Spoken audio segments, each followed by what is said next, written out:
오늘 주제가 헬조선 얘기라서 제가 서울에서 한 3시간쯤 걸려요. 3시간쯤 걸려서 내려오면서 앱을 통해서 뉴스를 봤어요. 뉴스를 봤는데 그 중에 하나 이제 흥미로웠던 게 수요일인가요? 내일 모레 글피 투표를 하잖아요. 여러분들 대한민국의 투표 연령이 몇 살부터 투표가 가능하신지 아십니까? 선거권은? 만 19세죠. 여러분들은 해당 사항이 있다 없다? 없다.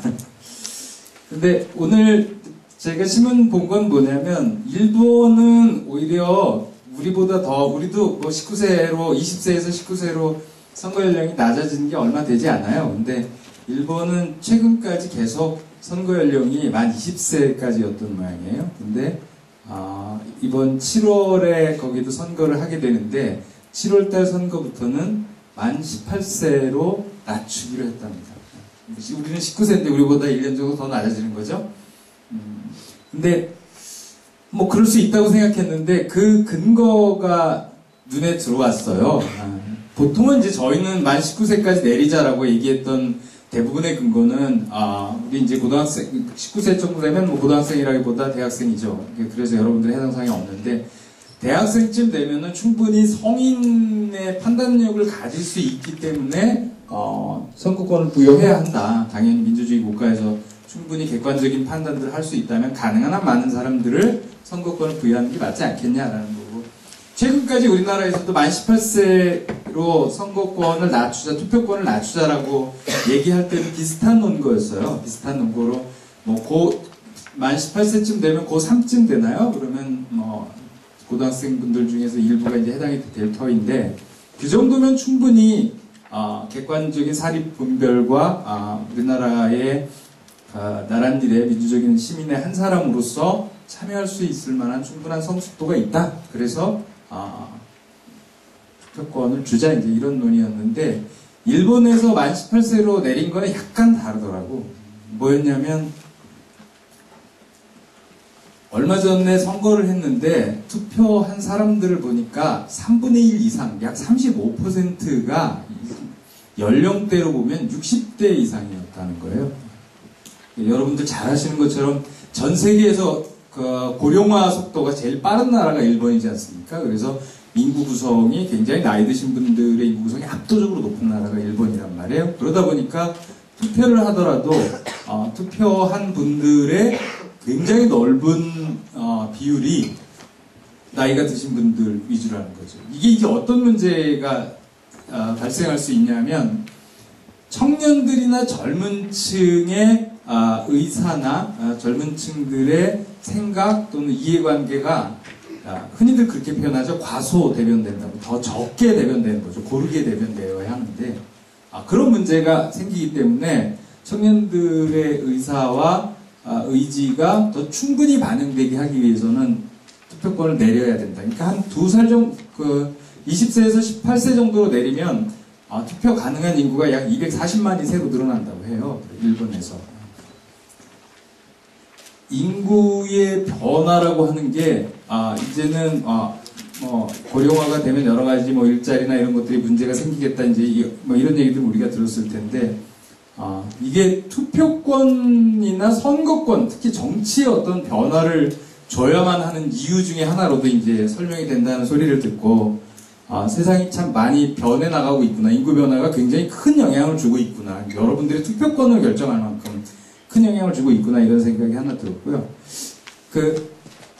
오늘 또 우리나라 얘기로는 어떤 얘기들이 실렸냐면, 올해 고등학교 1학년 들어오는 학생들이 약 60만 명, 58만 명에서 60만 명 된다고 하더라고요. 근데 그게 내년부터 처음으로 그 숫자가 줄어들기 시작해서 내년에는 고등학교 입학생 수가 52만 명, 그리고 후년에는 그게 50만 명 밑으로 떨어지기 시작하면서 고등학생 입학생 수가 이제 점점 줄어든다고 합니다. 우리나라도 일본 얘기가 되게 남 얘기가 아닌 굉장히 가깝게 있다는 걸 이제 뜻하는 거죠. 사실은 이렇게 저희 세대나 이제 선생님들 세대하고 달리 여러분들 세대가 굉장히 큰 인구학적으로도 굉장히 큰 변화를 겪고 있다는 게 그렇게 추상적인 얘기가 아니라 되게 구체적인 얘기가 됐다는 느낌을 하나 받았고요. 아마도 헬조선 뭐 이런 얘기들이 나오는 어떤 이유의 연관고리를 타고 가다 보면 그런 인구적인 큰 변화가 일어나는 게 한 고리로 걸리지 않을까 이렇게 생각을 해요. 그리고 두 번째 제가 이제 본격적으로 말씀드리기 전에 하나 더 사례를 들어드리면 이번엔 경제적인 얘기입니다. 그러니까 정치적인 얘기가 아니고 지금부터 한 50년, 60년 전에 어떤 학자가 미국의 북동부의 한 마을 고등학교 졸업식 장면을 이렇게 그렸어요. 한 수백 명 정도가 졸업을 하는데 그 졸업식장에 엄마 아빠들까지 해가지고 굉장히 많이 와 있고 그 졸업식장에는 흑인들도 있고 뭐 미국이니까 이제 여자친구들도 있고 가난한 사람도 있고 부자도 있고 뭐 굉장히 다종다양한 사람들이 이제 졸업식과 학생이 졸업식이라고 해서 학생들과 학부모들이 다 왔는데 그 졸업식에는 특별히 뭐 누가 가난한 집이라고 해서 또 뭐 좀 잘 사는 집이라고 해서 그 표가 나거나 그걸 가려낼 수 있거나 그러기는 어렵고 부모들도 학생들도 그냥 다 같이 어울려서 축하해주는 그런 분위기였다. 뭐 이제 이런 서술들을 하더라고요. 근데 그 글을 쓴 사람은 최근에 그 똑같은 동네, 약간 좀 넓은 동네인데 그 똑같은 동네에 최근에 졸업식 풍경은 어떻게 그렸냐면 일단 그 50년 동안 약간 마을이 바뀌어서 호수를 사이에 두고 남쪽으로는 조금 이렇게 뭐라고 할까요? 경제적으로 좀 형편이 어려운 사람들이 약간 좀 가난한 동네를 형성하게 됐고 그 북쪽 교외로는 굉장히 호화스러운 주택들이 만들어지면서 그 주택단지는 이제 부유한 사람들의 촌이 되었다는 거죠. 전에는 그렇게 되지 않고 그냥 섞여 있었는데 몇십 년 동안 그 저음차로 부유한 쪽 사람들은 그 북쪽으로 가서 굉장히 넓은 저택들을 짓고 살게 되었고 가난한 사람들은 밑에 몰리게 되는 현상들이 생겼고 학교도 두 쪽으로 쪼개져서 가난한 쪽 남쪽 지방의 학교들이 따로 학생들을 그쪽 지방 사람들로 모아놓고 북쪽에는 또 북쪽에 따로 고등학교가 만들어졌다고 해요. 근데 국가에서는 다 공립학교였는데 국가에서는 남쪽이든 북쪽이든 국가 재정은 비슷한 수준으로 들어가는데 두 학교의 대학 진학률은 굉장히 많이 차이가 나는 북쪽에 있는 학교는 대학 진학률이 뭐 한 80% 이상 차이가 나는데 남쪽은 한 30%도 안 되고 그나마 고등학교 중퇴자들 수도 꽤 많은. 그런데 재밌는 거는 그 전에는 50년 전, 60년 전에는 백인들하고 흑인들이 같이 지내는 건 학생들끼리 문제가 없었는데 다만 그 당시만 해도 여러분들 영화 보면 기억나실지 모르겠는데 흑인들이 심지어는 버스도 백인들하고 같이 못 타고 백인들만 들어가는 레스토랑이 따로 있고 백인들만 들어가는 커피숍이 따로 있었어요. 같이 못 들어가게 했다고요. 근데 그런 데는 이제 같이 못 들어가는 거죠. 학생들도 마찬가지로. 그리고 이제 여자친구들도 대학 진학률이나 이런 게 그 당시에는 대학을 안 가는 여학생들이 굉장히 많았는데 지금은 남자나 여자나 대학을 진학하는 비율은 비슷하다고 하더라고요. 그리고 또 달라진 것들이 뭐냐면 부자 동네로 이사간 그 사이에 흑인들도 굉장히 많이 늘어났대요. 그리고 물론 가난한 쪽에 있는 흑인들도 많이 늘어났는데 전에는 흑인이냐 백인이냐에 따라서 차별이 좀 눈에 띄게 그런 차별들이 생겼는데 지금은 흑인인가 백인인가가 중요한 게 아니고 같은 흑인이라도 부자 흑인이면 가난한 흑인하고 안 논다는 거죠. 옛날에는 흑인이냐 백인이냐가 중요했는데 지금은 옛날에 비하면 여성들이 대학 진학률이 굉장히 높아졌다는 거죠. 다른 말로 표현하면 뭐냐면 50년 전, 60년 전에 미국에서는 흑인 차별이나 그러니까 인종차별이죠. 인종차별이나 남녀차별, 성별차별이 지금보다 훨씬 심했다고 하는 거죠. 근데 반대로 경제력의 차이에 의한 차별은 그렇게 눈에 띄지 않았다고요. 뭐 예를 들어서 이런 거죠, 이제. 그 50년 전에 고등학생을 둔 부모님들은 그 고등학생 아이한테 어떻게 가르쳤냐면, 너네 반에서 부유하게 살지만 학교 가면 네가 부자라는 티를 내지 마라. 이런 걸 가정교육으로 했다고 해요.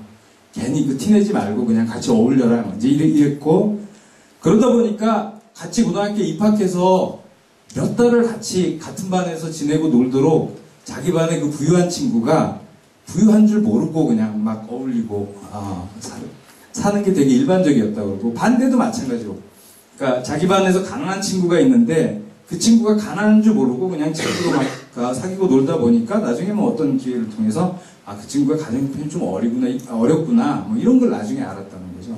그리고 그 당시에 부모들도 그렇게 교육을 했다고 해요. 근데 지금은 아예 동네가 부유한 동네하고 가난한 동네하고 갈려있고, 흑인이냐 백인이냐 보다 어떤 의미에서는 더 중요하게 된 게 부잣집인가 아닌가에 따라서 여러 가지 그 차이 이후에 대학 진학률이나 뭐 이런 차이들이 그렇게 늘어났다고 합니다. 아까 보니까 이제 되게 책을 많이 소개시켜 주던데, 제가 또 책을 소개시켜 주면 좀 부담이 될 것 같긴 한데, 지금 이제 책을 하나 소개시켜 주려고 해요. 그러니까 여러분들이 혹시 뭐 학교 사회 시간이나 이럴 때 들었을지 모르겠는데, 1990년대 초반에 미국에서 되게 유명한 책이 하나 베스트셀러가 된 적이 있어요. 뭐였냐면 그 책의 제목은 나 홀로 볼링이라는 책이었어요. 우리나라에서도 번역이 되어 나왔습니다.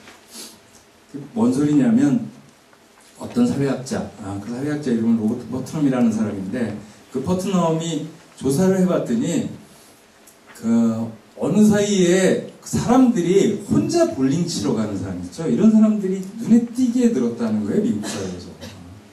그걸 보고 이 사회학자가 되게 충격을 받아서, 왜 그렇지? 왜 혼자 친구랑 같이 가거나 뭐 직장 사람이랑 같이 볼링 치러 가는 게 아니라 혼자 볼링 치러 가는 사람이 는 이유가 뭐지? 뭐 이러고 찾아봤더니, 그러니까 혼자 TV 보고 혼자 볼링 치고, 한마디로 사회적인 관계, 친구가 됐든 직장 동료가 됐든 뭐 다른 친척들이 됐든 그런 사회적 관계로부터 단절이 된 사람들이 늘어나는 현상들이 이제 발생하는 걸 보고 깜짝 놀랐고, 미국 사람들도 이제 나 홀로 볼링 책이 나오면서 이제 서로 충격을 받은 거죠. 그러면서 사회가 서로의 관계들로 끊어지고 고립된 사회로 갈수록 사회가 위험해진다는 이제 위험 신호로 당시에 읽혀드렸어요, 미국 사회가. 근데 지금 제가 말한 좀 아까 고등학교를 사례를 들었던 사람이 작년에 이제 그 로버트 퍼트넘이 우리 아이들이라는 책을 써서 발표를 했습니다. 그 책을 발표하고 이제 그분도 나이가 꽤 되신 거죠. 1960년대에 자신이 고등학교 다녔을 당시의 미국과 지금 자기의 아이들이 다니는 고등학교를 비교하면서 너무 미국 사회가 많이 변했고, 말씀드린 대로 당시에 자신이 고등학교를 다녔을 때는 미국 사회가 인종차별이나 성차별은 심했지만 경제력의 차이 때문에 학생들이 상처를 받거나 차이를 느끼는 적은 없었는데, 지금 반대가 됐다. 이제 이게 지금 미국 사회의 가장 큰 문제는 따라서 인종차별이나 성차별이나 이런 것들이 아니고 경제력 격차에 따른 차별이다. 이런 이제 경고를 한 책을 작년에 발표했어요.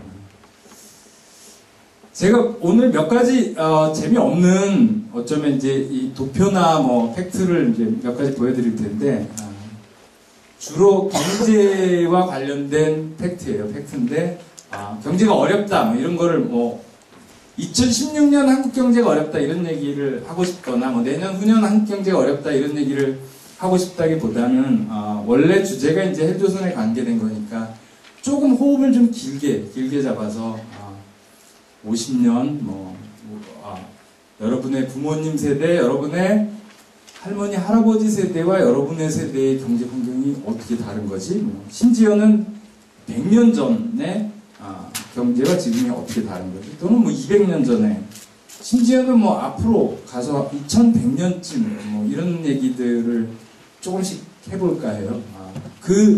아마도 그런 얘기 속에 헬조선에 관한 어떤 정치적인 배경이 있을 수도 있고, 여러분들과 여러분들의 부모님들 또는 뭐 그 위의 세대들과 느끼는 세대간 간극이라고 할까요? 뭐 그런 거에 어떤 근거들을 우리가 함께 찾아볼 수 있지 않을까 해서 제가 말씀드린 거고요.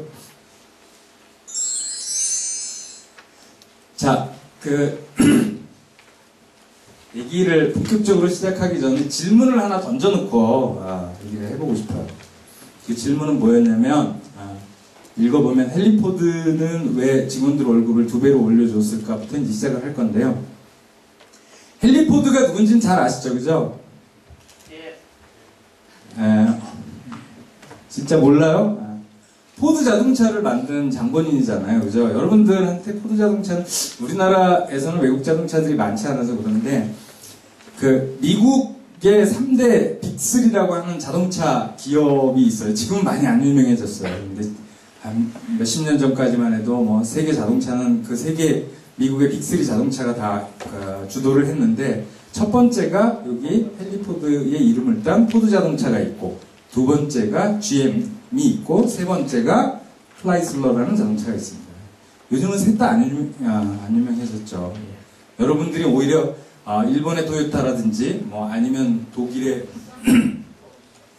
자동차들이 더 유명하게 느껴질 텐데, 불과 몇십 년 전까지만 해도 그 세계 자동차가 주도를 했고, 특히 헨리 포드라는 사람이 이끌었던 포드 자동차는 아주 특별한 의미가 있어요. 여러분들이 19세기 영화를 보면 이제 마차 타고 다니는 뭐 런던 거리나 이런 거 조금 뒷버전으로 보면 거의 뭐 마차하고 비스무리한, 바퀴도 지금 바퀴하고는 약간 다른 자동차들, 이렇게 고전적인 자동차들 굴러다니는 거 봤을 거예요.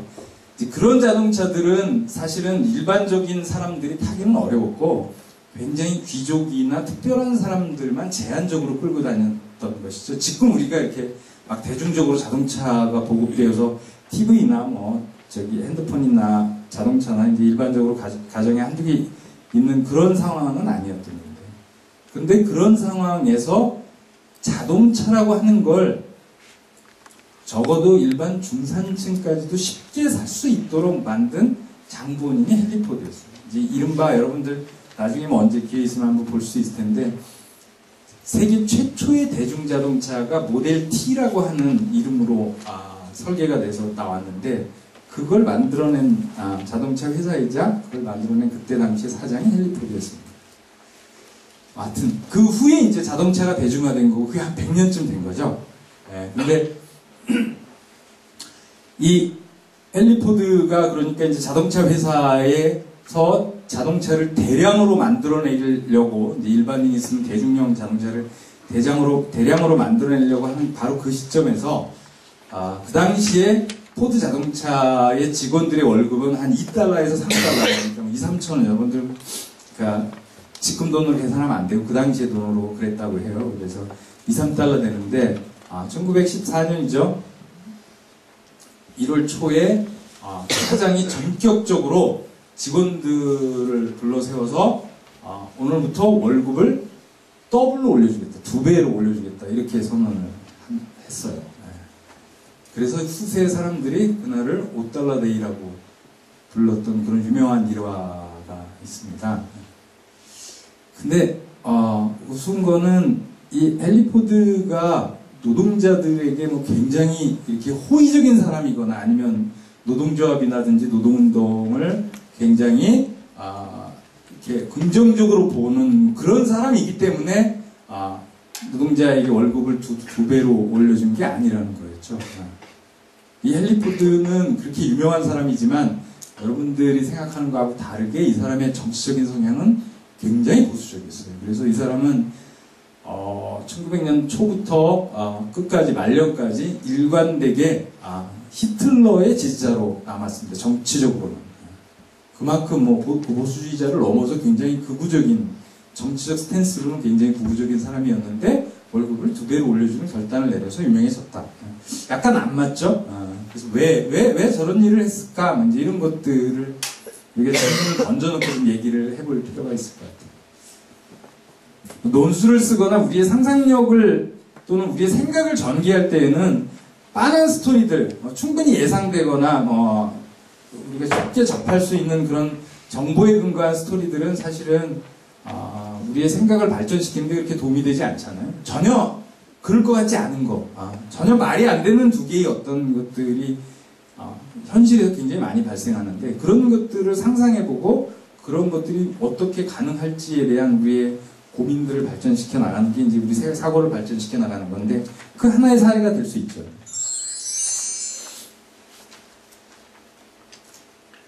그리고 저 대목은 아까 이제 말씀드렸던 것처럼 불평등이라는 주제하고 관련이 되어 있습니다. 그래서 오늘은 경제 100년, 200년의 긴 얘기의 경제 얘기와 경제적인 백그라운드와 헬조선 말씀을 드리겠다고 했는데, 거기에 첫 번째 핵심어는 이제 불평등입니다.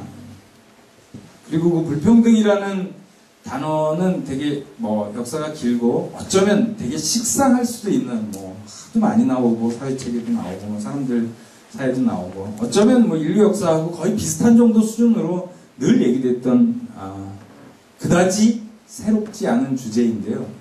이 주제를 전 세계적으로 되게 새로운 주제로 만들어낸 사람이 있죠. 2년 전에 영어판, 프랑스어판은 3년 전에 2013년에 나왔는데 2014년에 영어판 책이 허버드 출판사에서, 허버드 대학교 출판사에서 나오면서 전 세계적으로 유명했던 토마 피케트라는 프랑스 경제학자이죠. 그 사람이 낸 책이 21세기 자본이죠. 책을 읽어보시진 않았죠? 저 책을. 들어보시긴 하셨죠, 그죠? 읽어보기에는 만만한 책은 아닌데, 국어로 번역된 게 한 800쪽 정도 되니까 큰맘 먹고, 아주 큰맘 먹고 읽어보셔야 해요.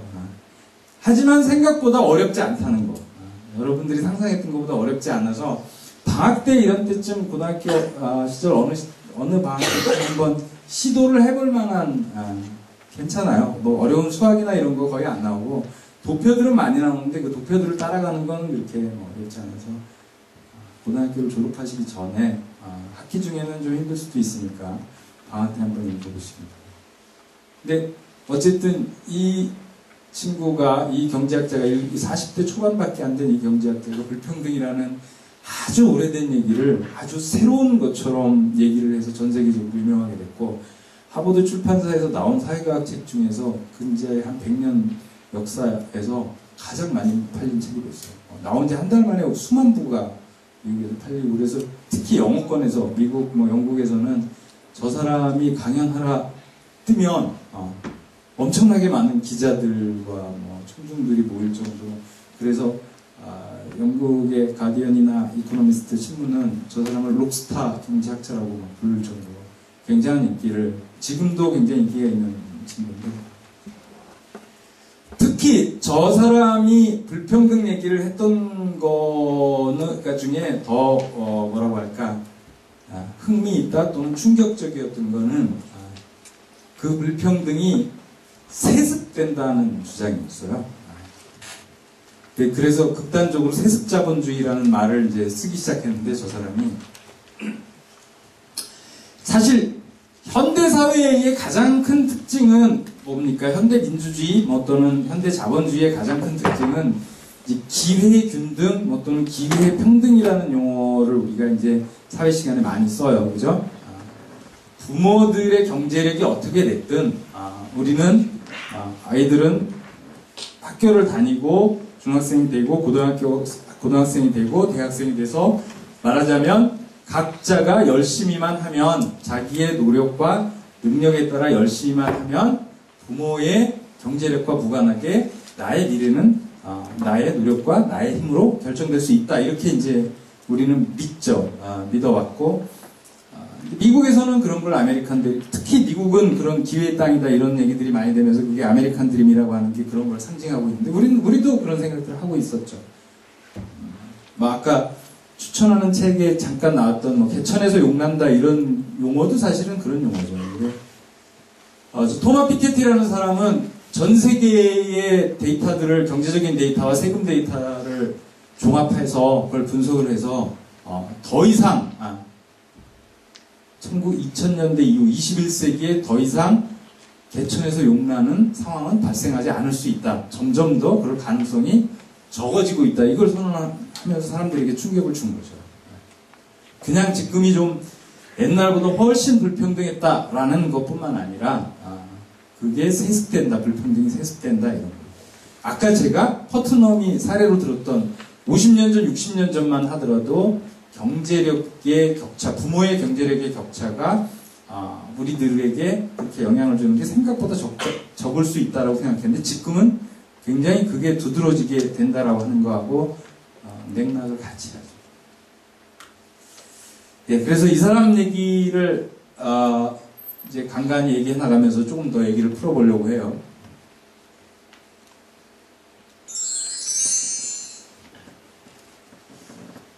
자, 일단 100년 말고 한 몇천 년, 딱 한 페이지만 몇천 년 얘기를 좀 해보고 싶어요. 여기 잘 보이실지 모르겠는데 이 그래프의 맨 왼쪽은 100만 년 전이었는데 뭐 좀 심하니까 저기 중간쯤 봐도 한 1000년 전, BC 1000년, 2000년 이렇게 되고요. 저 오른쪽은 2000년대까지 되어 있는 그래프입니다.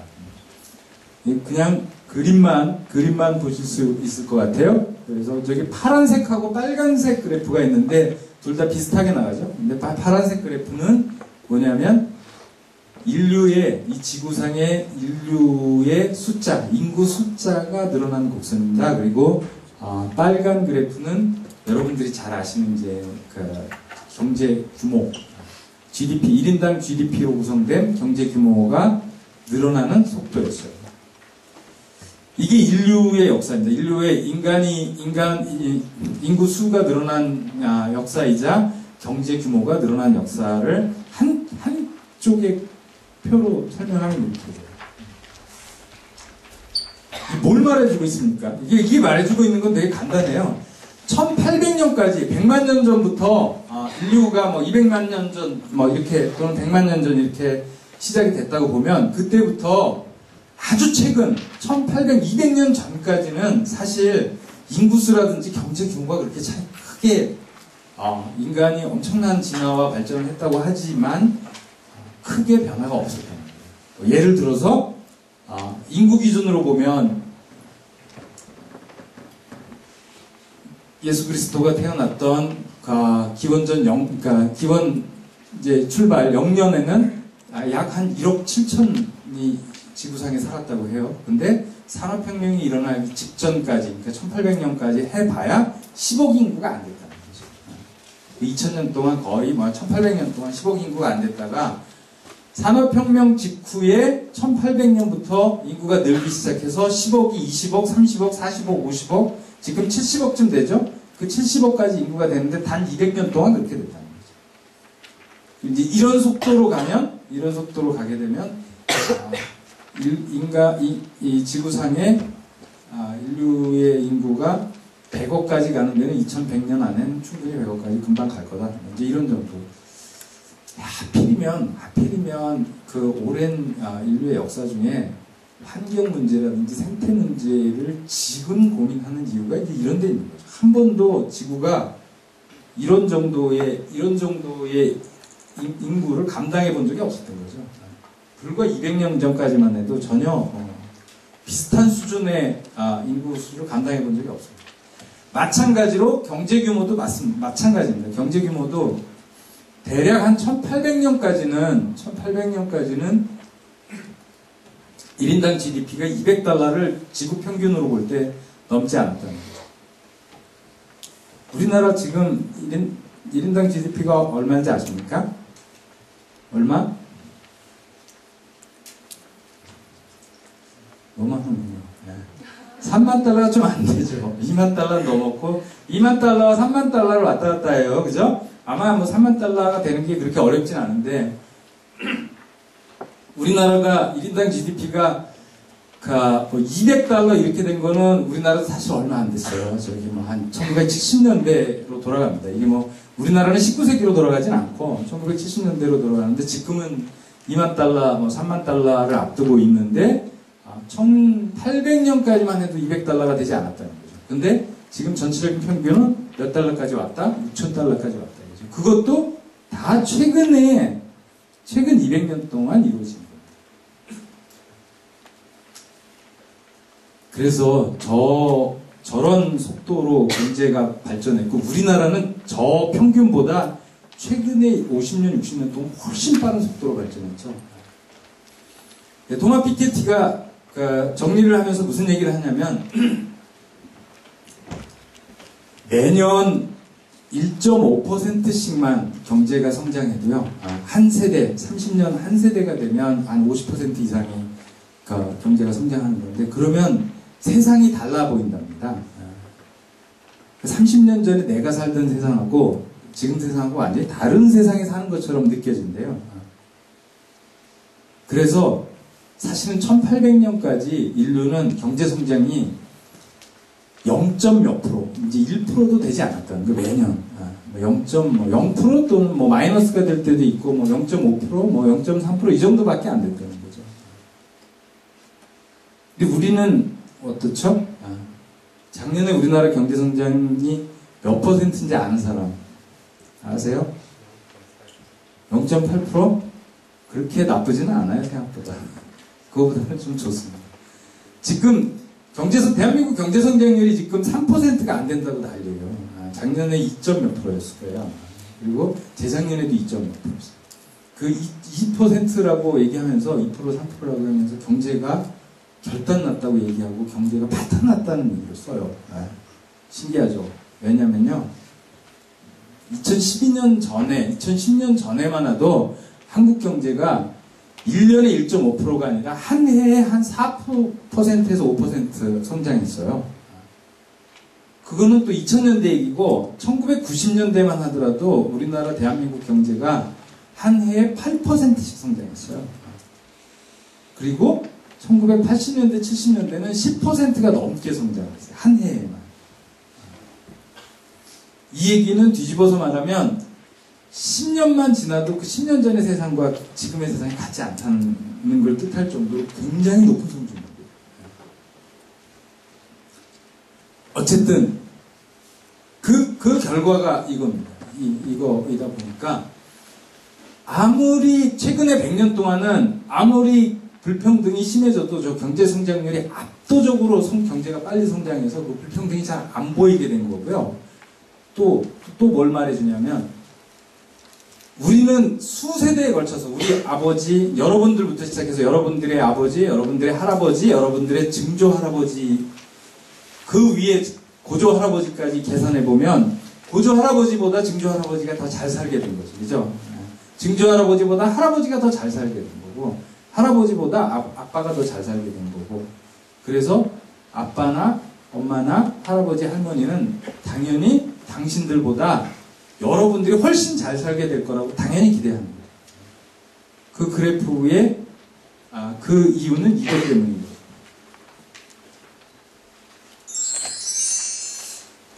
이게 약간 그래프가 좀 잘 비교가 안 될 수도 있는데, 요 밑에 그래프가 여기 지금 예수가 태어난 해부터 시작해서 2100년까지 앞으로 미래까지를 짧게 그래프로 요약한 건데, 밑에가 경제성장입니다. 경제성장이고, 위에는 성장한 과실 중에서 기업이 가져가는 몫을 얘기합니다.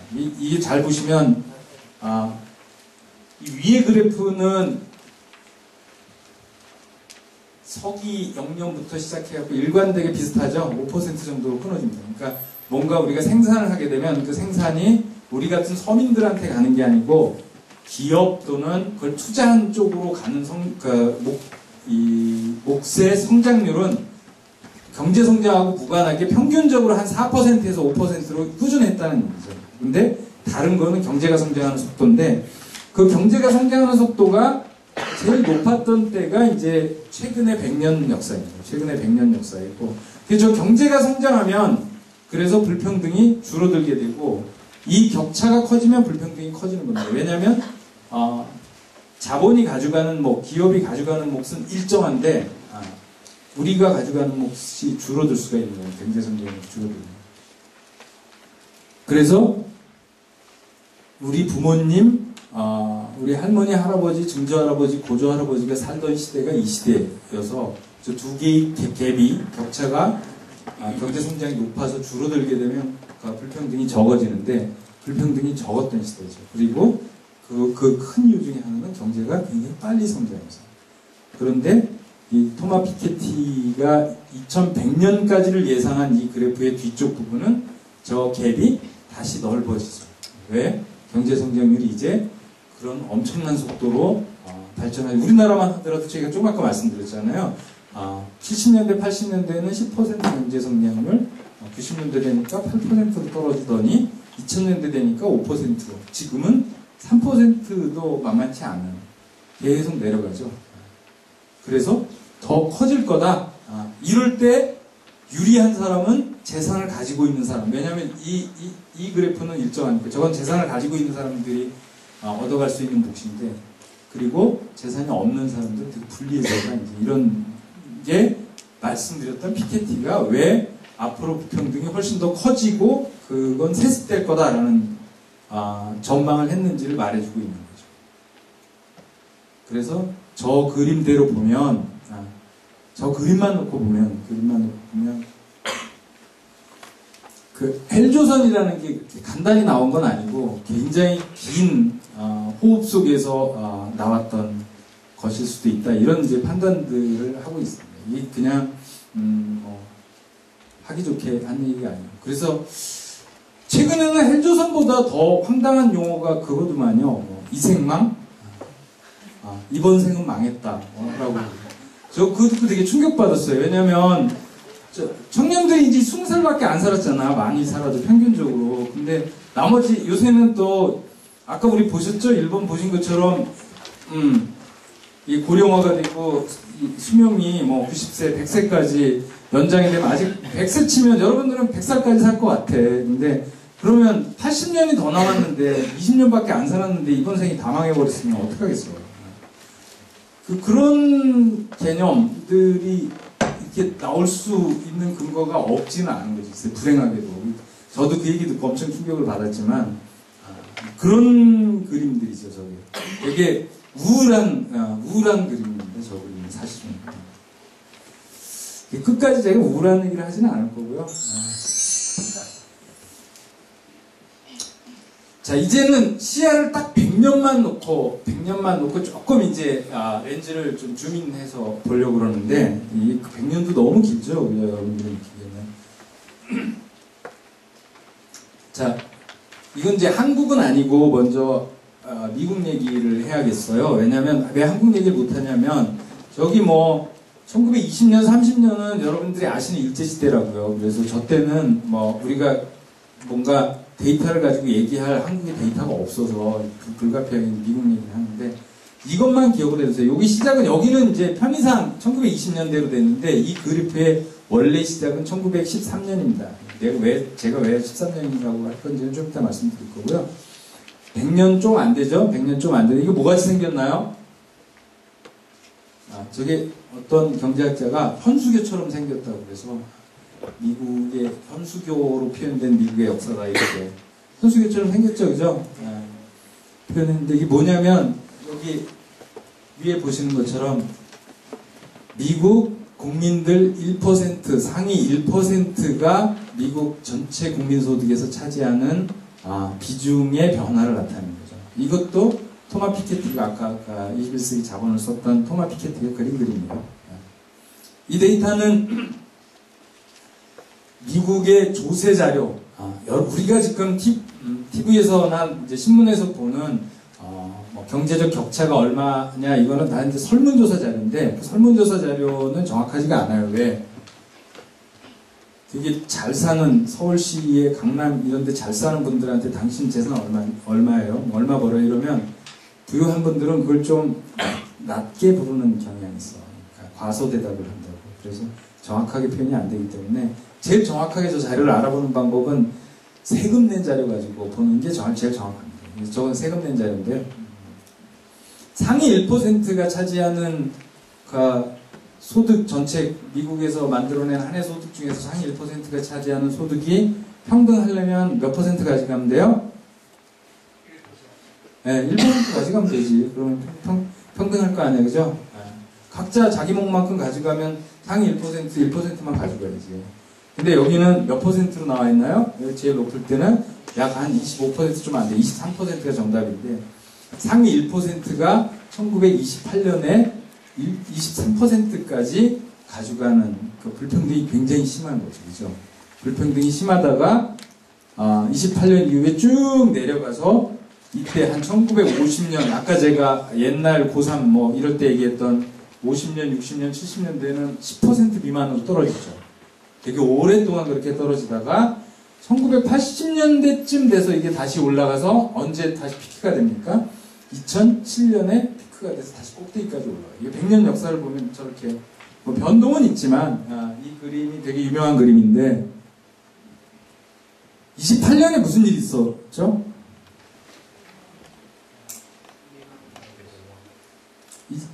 아니 1928년 아무 일도 없었어요. 28년에 뭐가 있진 않고 그 다음 해에 뭐가 있었죠? 1929년에 뭐가 있어요? 그러니까 여러분들 역사나 현대사나 이제 경제사를 배우면 나오는 대공황이라고 하는 사건이 있습니다. 20세기 경제의 최대 재난이 바로 1929년에 있었던 세계 대공황이 있었어요. 주가가 폭락하고 전 세계가 금융이 마비되면서 실업률이 약 20몇 %까지 미국부터 그랬어요. 여러분들은 아마 못 보셨을 요즘에는 보기 쉽지 않을 수도 있는데 당시에 영화배우 중에 제일 유명한 영화배우가 누구였냐면 찰리 채플린이었어요. 그죠? 그 찰리 채플린이 저 공항을 보고서 찍었던 영화가 모던 타임즈라는 영화가 있습니다. 거기 보면 이 지하 보도에서 사람들이 양떼가 쏟아져 나오는 식으로 표현을 해요. 근데 그게 누구였냐면 실업자들이 쏟아져 나오고 그래서 회사에서 쫓겨나고 뭐 이런 얘기들을 그린 영화였는데 그 당시 실업률이 거의 뭐 전체 노동력의 4분의 1이 실업자였으니까 대단했죠. 그 경제가 무너졌던 그걸 이제 살려내기 위한 정책으로 썼던 게 여러분들이 한 번쯤은 들어봤을 이제 그 루즈벨트 대통령의 뉴딜 정책이었어요. 그게 이제 이때 뉴딜 정책이 만들어지면서 저 경제 그 붕괴를 어느 정도 이제 완화시켰고 한쪽에서는 유럽에서는 그런 경제 대공황을 배경으로 해서 히틀러라든지 파시즘이 이제 등장을 하고 그 결과 2차 세계대전이 터지게 되죠. 그리고 2차 세계대전이 비로소 끝났을 때 이제 경제가 안정이 되는 상황이 역설적인 상황이 발생했고요. 그 경제 안정이 1970년대까지 이어졌는데 80년대부터 이제 무슨 일이 일어나면서 다시 상황이 반전되기 시작하고 그게 계속 저 탑 1%의 부의 비중이 계속 늘어나다가 그게 어때 정점을 찍었어요? 2007년에 정점을 찍었어요. 2007년에 무슨 일이 있었죠? 마찬가지로 2007년에는 아무 일도 없어서 그죠? 2008년 그 다음 해에 우리가 아는 이제 글로벌 경제 그 금융위기가 리먼 브라더스 파산이 되면서 글로벌 금융위기가 생겼던 거죠. 그걸 맨 처음에는 이 그래프를 몰라서 2008년도에 두 번째 경제위기, 21세기 가장 큰 경제위기인 거죠. 지금도 그 반경 아래 있기 때문에 우리가 헬조선 이런 얘기 할지도 몰라요. 근데 어쨌든 2008년도에 경제 교과서에 나올 엄청난 금융위기가 터졌고 지금도 그래서 지금은 그레이트 리세션 해서 대침체 시기라고 합니다. 지금 되게 정상이 아닌 자본주의 수백 년 역사 중에서 우리가 호흡하고 있는 지금 이 순간 2016년 4월달 이 순간은 대침체라고 하는 경제가 굉장히 나쁜 시기 안에 있는 거예요. 우리가 지금. 근데 1929년 대공황 후에도 꽤 오랫동안 경제가 나빴어요. 그때를 이제 그레이트 디프레션에서 대공황 시기다 이제 이렇게 표현하는데 비슷하죠 지금이나. 근데 그 경제 2008년도 금융위기와 대침체가 발생하고 나서 사람들이 여러 가지 얘기를 했어요. 왜 경제위기가 발생했지? 이러고 여러 가지 논쟁을 했는데 월가 금융기업들의 금융적 탐욕 때문이다. 규제를 풀었기 때문에 그랬다. 여러 가지 얘기가 나왔는데 그걸 이제 분석하다가 나온 그림이 이거였어요. 그래서 어쩌면 경제 위기가 생긴 게 금융인들의 월가의 금융가들의 탐욕이라든지 뭐 규제 회피 현상이라든지 뭐 이런 것 때문에 생긴 게 아니고 이것 때문에 생기지 않았을까?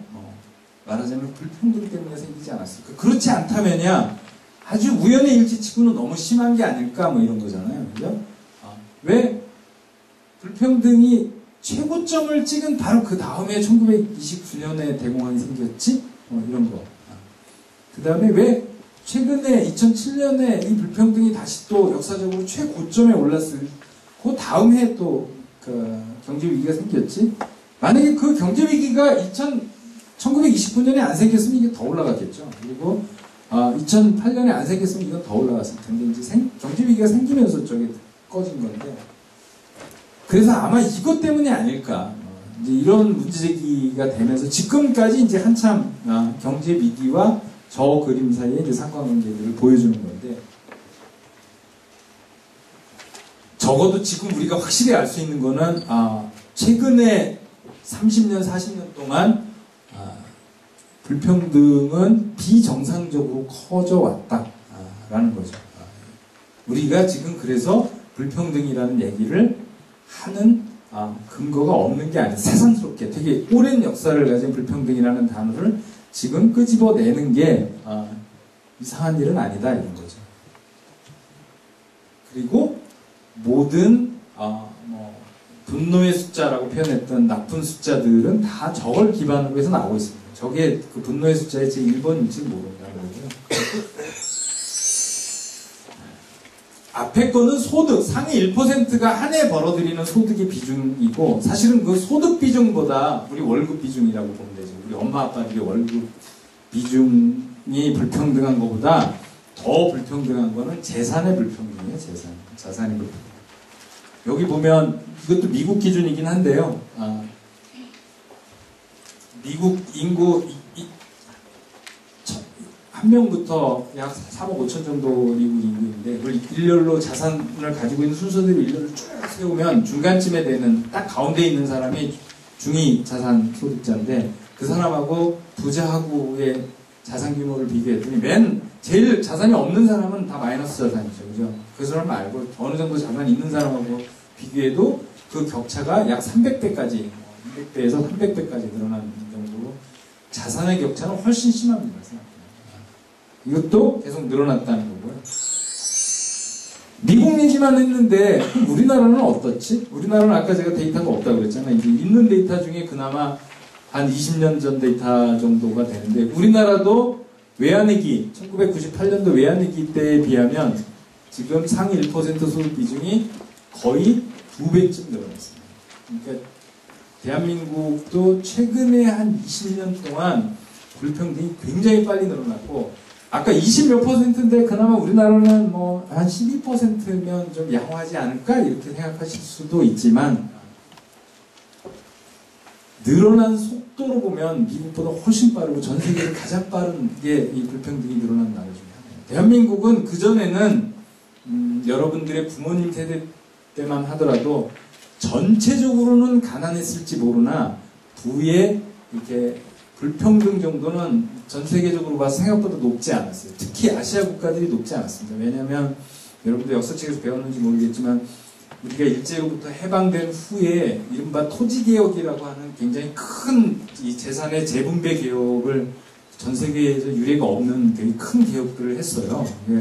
이제 공산주의를 막는다는 이름으로 한국에서도 했고 대만에서도 했고 뭐 필리핀 이런 데 좀 강도가 약했지만 어쨌든 아시아에서는 대부분 토지개혁이라는 걸 하면서 그 당시에는 50년 전, 60년 전만 하더라도 다 대부분 농업이 주 산업이었으니까 그 농업의 기반이 되는 토지를 흔들어가지고 재분배한다는 건 굉장히 큰 영향을 줬습니다. 그런 효과들이 있어서 상대적으로 불평등도가 그렇게 높지 않았어요. 그걸 못했던 동네가 어디였냐면 라틴 아메리카, 남미였습니다. 그래서 남미가 그렇게 불평등도가 우리보다 말하자면 서양의 영향이 일찍 들어와서 근대화나 이런 게 아시아보다 100년쯤 앞섰는데도 불구하고 아시아보다 못 살게 된 큰 이유 중에 하나가 그런 건데 근데 그렇게 평등했던 나라가 한국, 그 중에 하나가 한국이었죠. 근데 굉장히 빠른 속도로 불평등을 향해서 가고 있다는 점이 더 걱정스러운 대목이죠. 이거는 뭐 길게 설명은 안 드리겠습니다만, 여기 가운데 빨간, 이게 도표들을 보려고 하면 쉽지 않죠. 그죠? 근데 그냥 큰 것만 보세요. 여기 빨간 게 유독 눈에 띄잖아요. 그죠? 가운데 있는 빨간 거. 국민소득이라고 GNI라고 그래서 우리나라 국민들이 모두 노력해서 한 해 동안 벌어들이는 경제적 부가 있잖아요. 그 부를 이제 나눠 갖는 방법이 여러 가지가 있어요. 그 중에 하나가 이제 기업이 이윤으로 가져가는 게 있고 우리들이 월급으로 가져가는 게 있어요. 그걸 이제 기업이 이윤으로 가져가는 게 기업소득이라고 하고, 우리가 월급으로 가져가거나 뭐 그다음에 자영업 해가지고 돈 벌어서 가져가는 걸 이제 개인소득이라고 본다면, 이 가운데 있는 게 우리나라는 유독 눈에 띄죠. 기업소득이 굉장히 눈에 띄게 증가를 했는데, 이 오른쪽에 녹색으로 되어 있는 가계소득은 1970년대에서 90년대까지만 해도 비슷했어요. 기업소득이 늘어나는 거, 가계소득이 늘어나는 거 대충 비슷했는데, 2000년대 초반에 오니까 갑자기 기업소득은 훨씬 더 빠르게 늘어났는데 가계소득은 잘 안 늘어나죠. 그리고 2000년대 후반기에 오면 이게 조금 더. 이 얘기는 결코 불평등이라는 게 경제가 덜 성장했기 때문에만 불평등이 심화된 게 아니고, 뭔가 이게 분배되는 과정에서 문제가 생겼다는 것을 이 그래프는 암시해줍니다.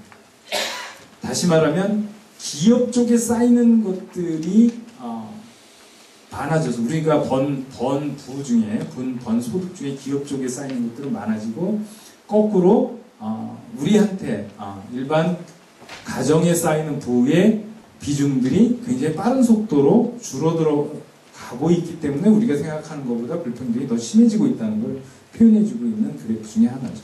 이 오른쪽은 뭐 반대로 버는 돈이 없으니 이제 저축을, 가게는 저축을 못하게 되고, 거꾸로 기업은 저축을 많이 하는.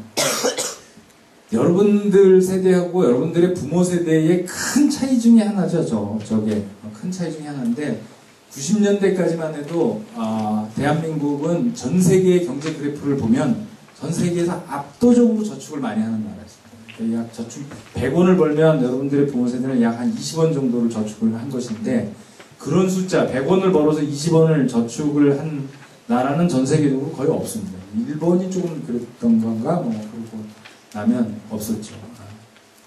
대신에 기업은 빚을 가장 많이 지고 있는 기업이 대한민국 기업이었어요. 그래서 외환위기라 여러분들이 들어보셨을 법한 1997년 8년의 외환위기는 기업이 너무나 많은 빚을 져서 그 빚을 감당하지 못해서 파산하기 시작하면서 외환위기가 발생한 거예요. 근데 그게 지금은 딱 거꾸로 뒤집혀 있어요. 우리나라, 대한민국이 전 세계에서 저축을 제일 많이 하는 나라라는 거는 적어도 지금은 아닙니다.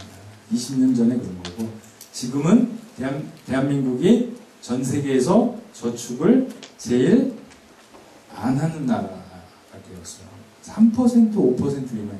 100원 벌면 5원도 저축을 안 해요. 제 기억으로는 옛날에는 모든 각 가정에 전기 적금 뭐 이런 게 하나 이상은 다 있는 걸로 알고 있습니다. 지금은 아마 반대로 굉장히 많은 가정들이 빚이 조금씩 있지 않을까, 최소한. 그럴 정도로 바뀌었습니다. 양상이 많이 바뀌었고요. 그러면 선진국은 대부분 그런 거냐 하면 그렇지 않아요. 지금 경제가 전 세계에서 가장 안정된 나라라고 하는 나라가 독일이죠. 독일은 거꾸로 90년대보다 지금이 저축률이 늘어났습니다. 가계의 저축률.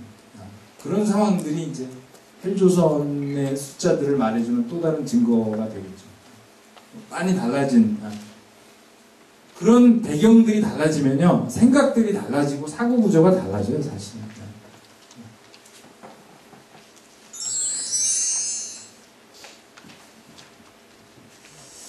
자, 그래서 불평등 이런 숫자들이 미국, 우리나라, 이게 되게 긴 시계열 타임 피리어드를 가지고 저런 것들이 일어나고 있다고 말씀을 드렸는데, 왜 그런 거냐? 이제 이유가 있어야 될 거잖아요. 이제 불평등이 왜 그런 거냐? 그 불평등 얘기가 오래된 것만큼이나 그 불평등이 왜 발생했다고 하는 이유도 굉장히 많아요. 몇 가지만 예를 들어볼까요? 얼마 전에 지난달에 그 이세돌 구단과 알파고가 바둑두는 거 보셨어요? 네. 어떻든가요? 많은 사람이, 특히 대한민국 사람들, 많은 사람들이 충격을 먹은 것 같아. 야, 컴퓨터가 이제 무지 똑똑해졌구나. 그런 느낌들을 다 받았죠. 왜냐면, 우리 신문이나 이런 데서 봤던 것처럼, 그, 장기나 체스하고 달리 바둑은 경우의 수가 굉장히 많다고 그랬잖아요. 굉장히 많아서 아무리 뛰어난 컴퓨터도 10에 뭐 90승, 80승 되는 경우의 수를 다 계산해가지고 합리적으로 바둑을 두기는 쉽지 않을 거다라고 다들 생각했어요. 근데 그렇기 때문에 그런 종류의 뭐라고 할까? 근데 바둑을 두는 기사들은 뭐 그 이세돌이 됐든 누가 됐든 조은현이 됐든 그걸 다 계산하고 두지 않죠, 그죠? 계산하고 두는 사람 없어요. 저는 바둑 뭐 잘 못 둡니다만 그 사람들이 그래요. 뭐 어떻게 두는 거죠? 맨 처음에 특히 포석 갈 때. 그 새를 보는 거잖아요, 그죠? 큰 그림들을 보는 거예요. 그 새를 보고 어떤 면에서는 직관적으로 두는 거예요. 이게 포석이 이렇게 깔렸을 때 정확히 계산은 안 되지만 이런 그림일 때는 대충 이쪽을 막아두는 게 전체 나중에 판을 만들어갈 때 유리할 거다. 이런 직관적인 판단인 거죠. 그리고 컴퓨터는 그 모든 경우의 수를 계산하는 데는 인간보다 뭐 비교할 수 없을 만큼 우수한 능력을 가졌을지 모르지만 그런 직관적인 능력과 판세, 빅픽처를 그려내는 판단력 이런 거는 안 될 거다 이렇게 본 거잖아요. 그래서 경우의 수가 워낙 많아서 컴퓨터의 장점인 계산 능력이 무력화되는 그리고 인간처럼 어떤 직관들을 활용해야만 하는 그런 게임인 바둑에서는 압도적으로 컴퓨터가 불리할 거다. 이렇게 본 거죠. 체스라든지 장기는 경우의 수가 얼마 안 되니까 계산 능력만 정확하면 무조건 컴퓨터가 이길 거라고 봤지. 근데 결과는 어떻게 됐어요? 우리의 기대하고는 다르게 깨졌잖아요. 나중에 보니까 뭐 그걸 한번 검토를 해볼 만해요. 그래서 근데 나중에 보니까 그랬더만요. 이제 딥러닝이라고 보통 부르죠. 그래서 최근의 컴퓨터 알고리즘은 계산 능력뿐만 아니라 그런 빅픽처를 그려내는 알고리즘들이 이미 개발돼 버린 거예요. 그래서 그 알파고는 모든 경우의 수를 다 계산하지 않았고, 그 막판에 이제 걔가 할 때 거의 끝판에 그런 로직을 가지고 작동을 시켰고, 그 앞부분에는 컴퓨터도 우리처럼 비슷한 그림들을 가집니다. 우리 뭡니까? 구글 이런 거에서 뭐 고양이 이미지, 뭐 강아지 이미지 이런 거 이렇게 여러 가지 이미지에서 찾아내잖아요. 그게 이제 일종의 그런 그래픽 패턴 인식 알고리즘으로 처리하는 거거든요. 컴퓨터도 그림을 보고 그 그림의 일정한 패턴들을 인식할 수 있게 만드는 거죠. 그러니까 예를 들어서 고양이는 그림이 무지하게 다양하잖아요. 그죠? 다양한 그림이기 때문에 고양이 사진 한 장 가지고 한 장을 내가 기억한다고 해서 나머지 그림 속의 고양이는 못 찾아내요. 하지만 무지무지하게 많은 고양이 그림들을 다 기억하고 있다면 웬만하면 다른 유형의 고양이더라도 그 고양이 패턴 속에서 고양이를 찾아낼 수 있습니다. 그런 것처럼 초기의 알파고는 알고리즘 연산으로 계산을 해낸 게 아니라 그림 패턴들에 대한 정보를 가지고 자기도 패턴으로 그림으로 판단해 본 거죠. 거기까지 온 거죠, 그죠? 이 얘기를 길게 했던 거는 그러면 그래서 이제 그 전까지는 아주 루틴하게 계산하는 사무직 일들, 다시 말해서 우리 직장인들, 우리 엄마 아빠가 먹고 사는 또는 여러분들이 조만간에 취직을 해서 먹고 살아야 될 일 중에 계산을 하는 단순 사무직이나 루틴한 쪽의 일들이 컴퓨터가 가져가 버렸기 때문에 아주 고급한 컨설팅 일과 아주 몸으로만 해야 되는 뭐 청소라든지 뭐 경비라든지 이런 일을 빼놓고는 다 컴퓨터가 가져갔고, 그래서 결과적으로는 아주 고소득자와 아주 저소득자만 남아서 우리의 생계를 꾸려갈 수밖에 없기 때문에 경제가 불평등하게 되었다. 이렇게 이제 정리를 하는 사람들이 있는 거죠. 다시 말하면 아까 저 그림들, 불평등한 그림들이 기술 발전에 불가피한 결과다. 어쩔 수 없는 거다. 누가 일부러 그런 것도 아니고 IT 기술이나 뭐 이런 기술들이 발전하다 보니까 그렇게 될 수밖에 없었던 거다. 이렇게 이제 정리를 하기도 해요. 그럴듯합니까? 예, 뭐 아주 부정할 수는 없어요. 그럴듯한 대목들이 있어요.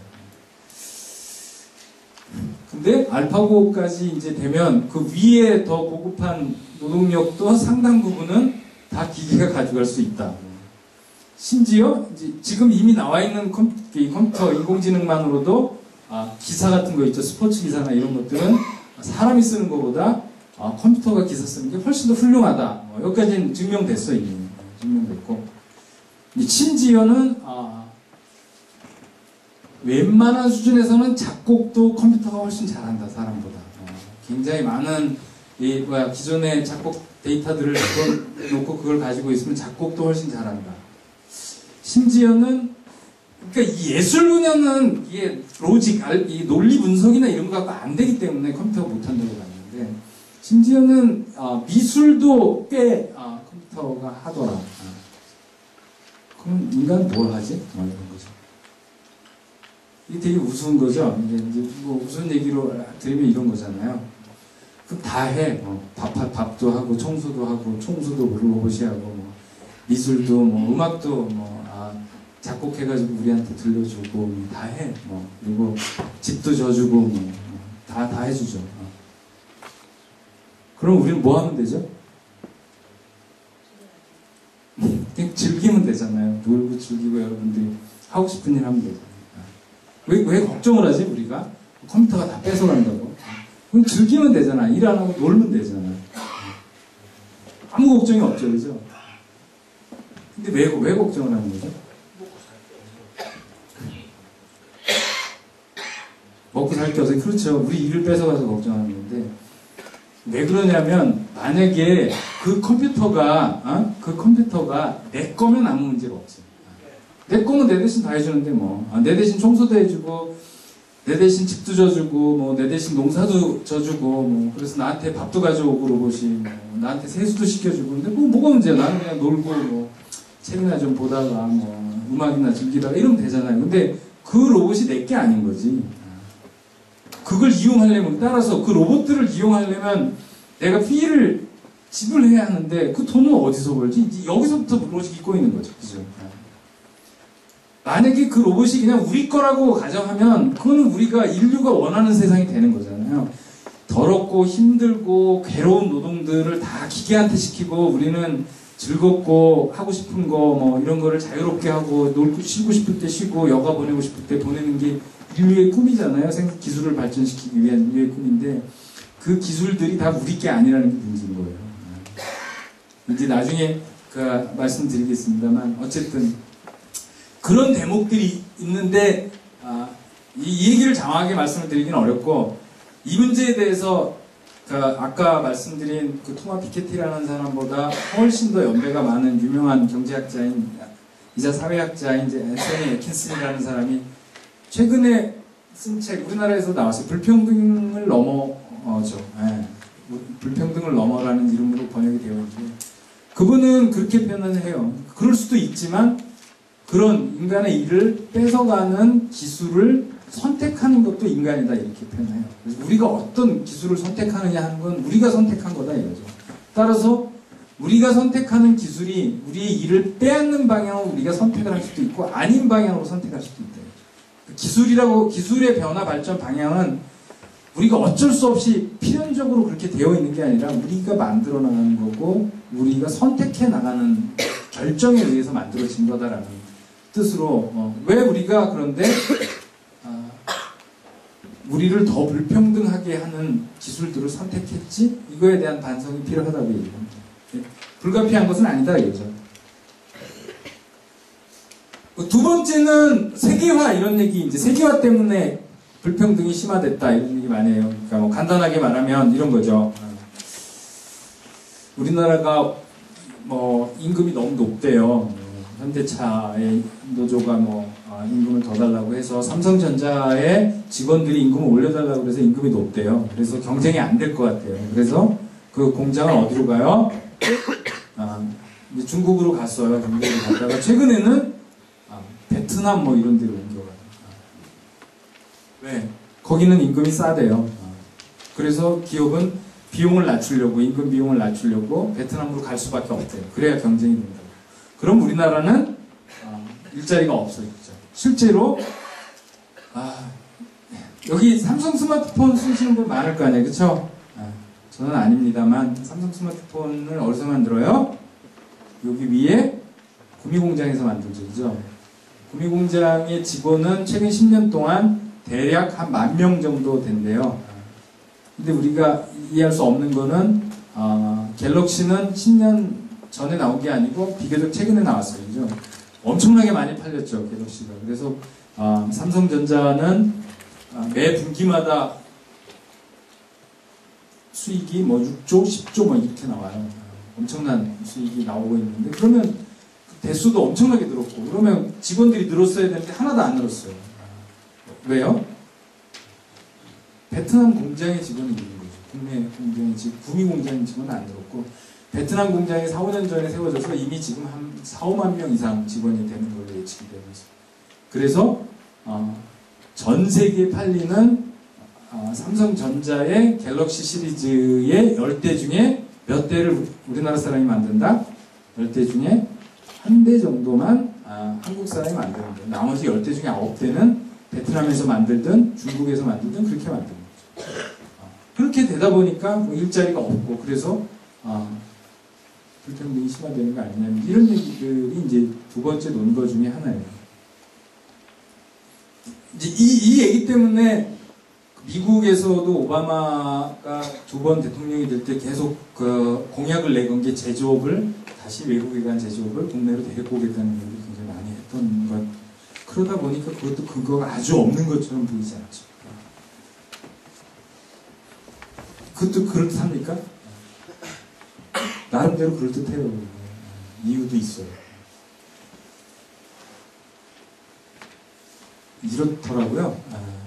누군가가 이제 이 문제를 가지고 일종의 이것도 죄수의 딜레마에 빠졌다는 얘기를 하더라고요. 죄수의 딜레마가 뭔지는 아시죠? 그죠? 나쁜 선택을 할 수밖에 없는 걸 알면서도 거기에서 빠져나오지 못하는 거예요. 예를 들어서 이런 거죠. 우리나라하고 일본이 있어요. 일본이 있는데 경쟁을 해요. 서로 제품을 가지고 소니하고 삼성이 경쟁을 한다고 쳐요. 경쟁을 해요. 그러면 일자리를 더 만들고 싶어요. 우리나라 국가는 일자리를 만들려면 어떻게 해야 되죠? 공장을 유치해 와야 되겠죠. 일본 공장도 우리나라도 유치해 오면 더 좋지. 그리고 또 뭘 해줘요? 세금을 깎아줘요. 그러면 공장들이 메리트를 느끼고 우리나라에 짓겠죠. 삼성 우리나라 공장은 그냥 우리나라에 내버려둘 것이고, 소니도 일본보다 우리나라가 임금도 싸고 기술력은 똑같은데 그 다음에 세금도 많이 안 걷고 그러면 소니 공장을 일본에 있는 거 우리나라로 뜯어오고 싶겠죠. 그죠? 그러면 일본은 가만히 있나? 일본은 똑같이 또 더 우리나라보다 더 낮게 하고 싶을 거 아니에요? 그러면 일본 임금은 더 깎고 세금도 더 깎고 그럴 거 아니에요? 그게 경쟁이 되면 어떻게 되죠? 경쟁이 되면 끝없이 경쟁이 돼요. 알면서도, 그러면 손해를 보는지 알면서도 서로가 그 나라의 임금을 노조도 없애버리고 괜히 임금 올려주는 노조도 없애버리고 최저임금 이런 거 안 만들고 임금이 계속 더 내려가도록 환경을 만들어주고 기업한테 걷는 법인세도 계속 35% 30% 아예 조세 5년 유예 10년 유예 이렇게 때려버리죠. 최근에 전 세계가 다 이런 경쟁들을 한 거죠. 그 경쟁에서 압도적으로 위에 있었던 나라들이 베트남이나 이런 동남아시아들은 거의 진짜 엄청나게 싸요. 세계가 이렇게 경쟁을 하는데 어떡하겠니? 할 수 없는 거 아니야. 이제 이런 논리들이 나오게 되는 거죠. 그죠? 어떤 한 나라가 빠져나오기가 되게 어렵게 생겼죠. 예, 이게 이제 소위 바닥을 향한 경주라고 하는 그런 게임들인데요. 이게 밑으로 추락하는 거 알면서도 빠져나올 수가 없는 게임들이 최근에 많이 벌어진 거죠. 이 신문에 나오는 논리가 이제 대부분 이런 논리예요. 이게 이제 그러니까 실제로 작동을 했던 건데요. 그래서 이것도 해결이 불가능한 건 아니고, 뭐 이를테면 어느 시점에서 이렇게 하면 되죠. 지금 2008년도 금융위기가 뻥 터진 다음에 뭘 하고 있습니까? 그러니까 몇 가지 조치를 취했는데, 이제 그 중에 아직까지는 미흡하지만, 스위스에 숨겨둔 비밀 계좌를 공개하자. 뭐 이런 거라든지, 요새 이제 한참 또 신문에 나오고 있습니다만, 조세를 포탈하는 이제 역의 조세 회피 지역이 있어요.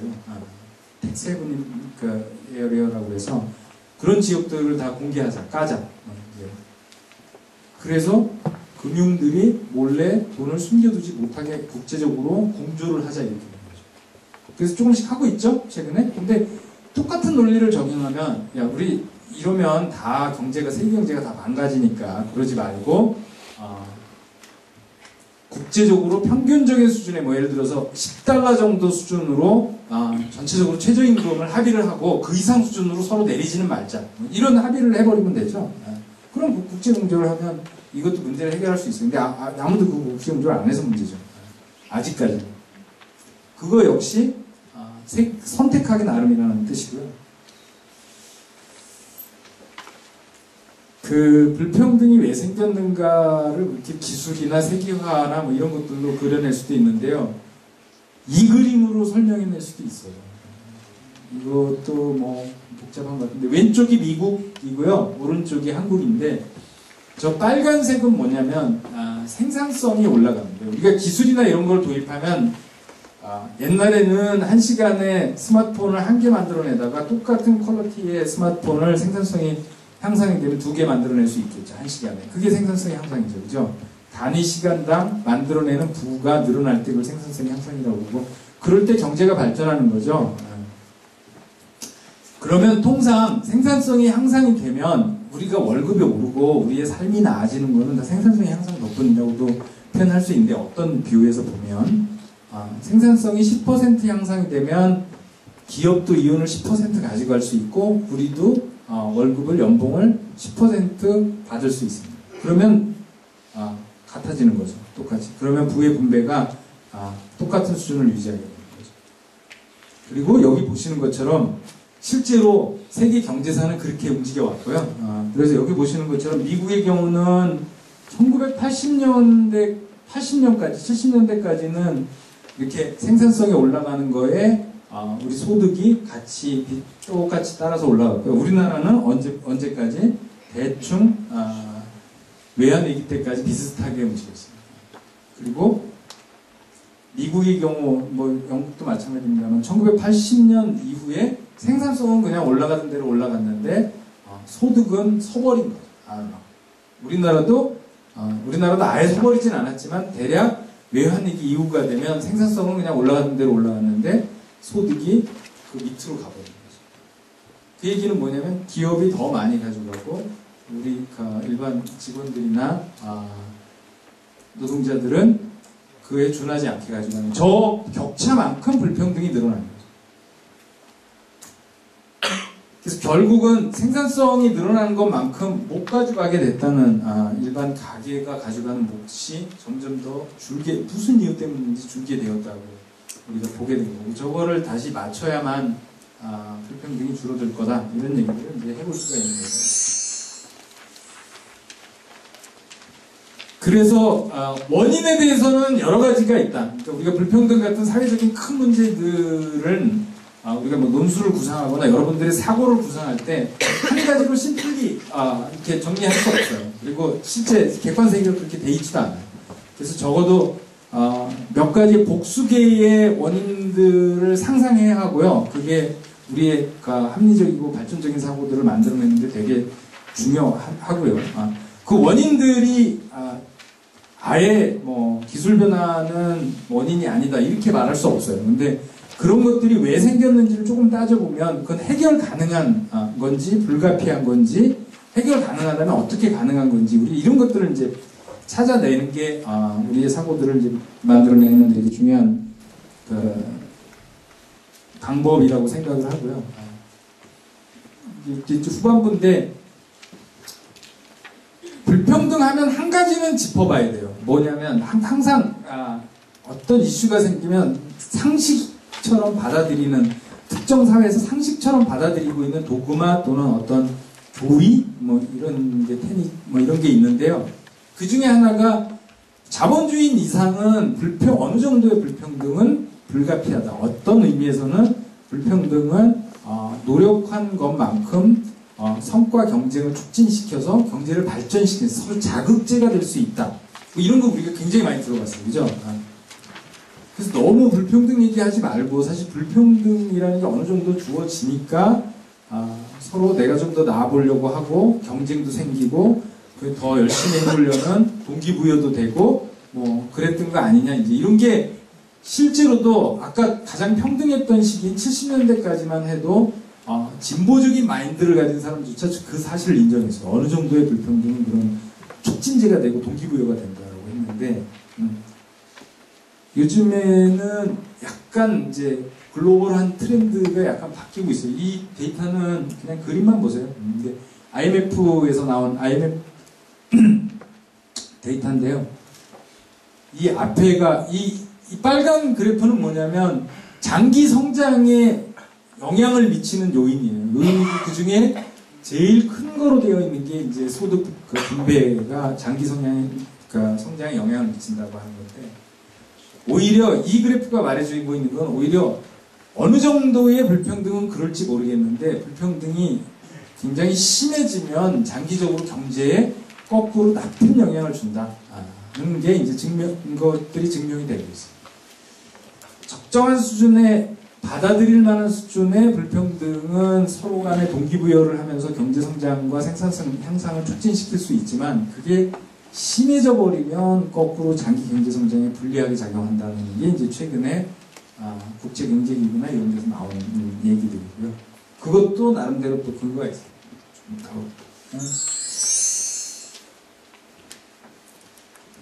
그럼 어떻게 하면 되는데 이제 이것 중에 뒤에 몇 가지 조금 더 말씀을 드릴 텐데 이제 우울한 얘기를 했으니까 이게 처방이 가능한 건지를 제가 다 아는 말씀을 못 드려도 몇 가지 이제 케이스 스터디를 해볼 수는 있을 것 같아요. 아까 이 현수교의 그 가운데 자락, 그러니까 현수교가 밑으로 내려간 대목이 이제 불평등도가 적었던 데고 그때가 대략 2차 세계대전 때부터 1970년대까지고요. 20세기 이제 중반쯤 되는 거죠. 그 20세기 중반의 시절은 역사가들은 뭐라고 부르냐면 자본주의 황금기라고 부르는 시기예요. 그러니까 성장률도 제일 높았고 불평등도는 반대로 제일 낮았던 시기. 상대적으로 가장 평등하면서 경제성장이 굉장히 전 세계적으로 높았던 시기가 이제 50년대부터 80년까지인데 그 시기 작동했던 모델이 이제 이런 아주 단순한 그림입니다. 여기서 월급을 올리죠. 아까 이 기업에서 월급이라고 하는 건 이제 그런 것들을 우리가 봐야 돼요. 기업에서 월급이라고 하는 게 양면성을 가지고 있어요. 어떻게 양면성을 가지고 있냐면 내가 회사 사장이야 그러면 내가 이익을 많이 내야 되고 만약에 기업이 이윤을 많이 내는 게 유일한 목적이냐도 논쟁이 있지만 일단은 뭐 논쟁 안 하고 받아들인다고 보면 내가 기업에서 이윤을 많이 내고 싶어요. 그러면 두 가지 방법이 있죠. 그죠? 하나는 물건을 많이 팔면 되죠. 그죠?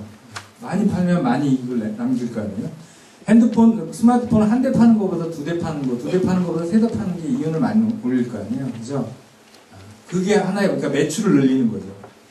두 번째 방법은 뭐죠? 예.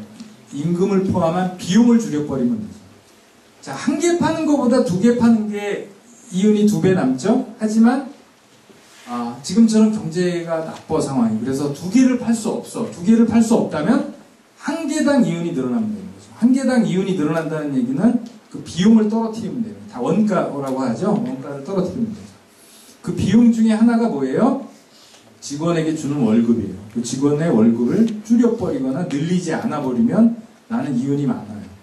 많이 나요. 그 두 가지 방법이 있는 거죠. 그런 의미에서 보면 우리 엄마 아빠에게 돌아가는 회사에서의 월급은 그런 회사 사장이 기업이 이윤을 남기는 측면에서 보면 비용, 부담인 거죠. 부담. 줄이면 줄일수록 좋은 게 되는 거예요. 그죠? 네. 오케이? 납득되죠? 근데 이거를 다른 비유에서 볼 수 있어요. 어떤 비유에서 볼 수 있냐면 내가 회사의 직원일 때는 그렇죠. 근데 내가 회사에서 단밖에 나와서 백화점에 갈 때, 내가 소비자라고 할 때는 내 호주머니에 돈이 많은 게 회사 사장한테 유리한가요? 적은 게 유리해요. 많은 게 유리하죠. 그죠? 내가 회사 사장인데 이분이 나의 직원일 때는 나는 월급을 조금 줘야 유리하죠. 비용이 줄어드니까. 하지만 내가 회사 사장인데 이분이 내 직원이 아니고 나의 고객이 되면 돈을 많이 가지고 있으셔야 되잖아요. 그죠? 그래야 내가 돈 많이 팔 수 있잖아요. 돈이 많아요. 무조건 많은 돈을 가지고 있어요. 그걸 뭐라고 불러요? 그 구매력이라고 부르죠. 그죠? 구매력이 높아져야 기업들은 시장이 커지는 거고 그 시장이 커져야 많이 팔 수 있다. 똑같은 월급인데 근데 객관적으로 보면 똑같은 월급이죠. 이분은 직장을 다녀서 그 돈을 버는 거라면 이분의 월급은 그때 보면 그런 식으로 보면 구매력이죠. 어떤 면에서 보면 비용이 되지만 거꾸로 보면 구매력이 돼요. 비용일 때는 적어질수록 좋지만 구매력일 때는 많을수록 좋은 거죠. 그런 딜레마가 있는 거죠. 패러독스가 있어요. 이런 패러독스는 경제에서 굉장히 많아요. 하나만 더 드려드리면 저축이라는 것도 그렇잖아요. 그죠? 여러분들은 저축을 많이 하는 게 경제에 유리할까요? 불리할까요? 알 수 없어요? 많이 해야지. 많이 해야 위험할 때 또는 꼭 필요할 때 더 쓰게 되죠. 그죠? 많이 하세요. 근데 저축을 많이 하는 게 좋아요. 근데 여러분들이 이제 어른이 돼가지고 돈을 버는데 너무너무 저축을 잘해요. 그래가지고 돈을 안 쓰고 웬만하면 아껴 써가지고 저축을 한단 말이죠. 그래서 돈을 안 쓰고 다 저축을 하면 어떻게 돼요? 경제가? 망하잖아요. 그죠? 구매력이 없어지잖아요. 소비를 해야지. 거꾸로 전체 경제로 보면 여러분들이 돈 안 쓰고 다 적응하면 안 돼요. 소비를 안 하니까. 소비가 줄어들면 물건을 회사에서 팔 수가 없잖아요. 그래서 작년인가요? 정부에서 어떤 때는 정부가 일을 많이 해야지 뭐 이러면서 공휴일 줄인다고 하다가 갑자기 여름휴가 늘리라고 돈 쓰게 하라고 막 이러잖아요. 그죠? 이 정부가 그런 모순되는 행동을 보이는 게 실제 객관적인 상황이 모순되기 때문에 그래요. 돈을 팍팍 써야 되는데 안 쓰고 있으면 경제가 성장을 하지 않죠. 그럼 이게 절약의 역설이라고 하는 거예요. 근데 어쨌든 이제 이 그림을 보면 임금을 올리면 말씀드린 대로 수요가 구매력이 늘어날 수가 있어요. 구매력이 늘어나면 어떻게 되죠? 물건을 많이 팔죠. 물건을 많이 팔려면 공장을 더 많이 돌려야 되잖아요. 그러면 고용을 늘려야 되는 거죠. 그죠? 그럼 우리의 일자리는 늘어나게 돼 있고 우리의 일자리가 늘어나고 고용이 늘어나면 그 다음에 사람 늘리는 것만 가지고는 안 되니까 투자를 또 확대하게 되죠. 공장을 증설하게 되고 좋은 기술을 도입하게 되면 또 생산성이 향상돼요. 아까 보시는 그래프처럼 생산성이 향상된 만큼 또 임금을 올려줘요.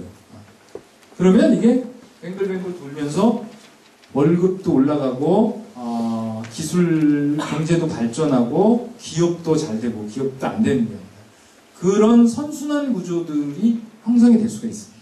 그리고 이거는 그냥 경제학 이론에 나오는 게 아니고 실제로 1950년부터 70년까지 이런 모델들이 작동을 했다는 거죠. 이런 그림들이 작동을 하면 그 불평등이라는 엄청난 문제를 줄일 수 있지 않을까? 이게 사람들의 어떤 상상이나 가상이 아니고 실제 있었던 일인데, 뭐 이제 이런 것들이 있었다. 역사에도 이제 이런 것들 우리가 한번 확인해 둘 필요가 있고요. 잠깐만 생각해 볼 건데, 타이타닉은 잘 아시죠? 영화를 보셨나? 좀 오래된 영화인가 모르겠다.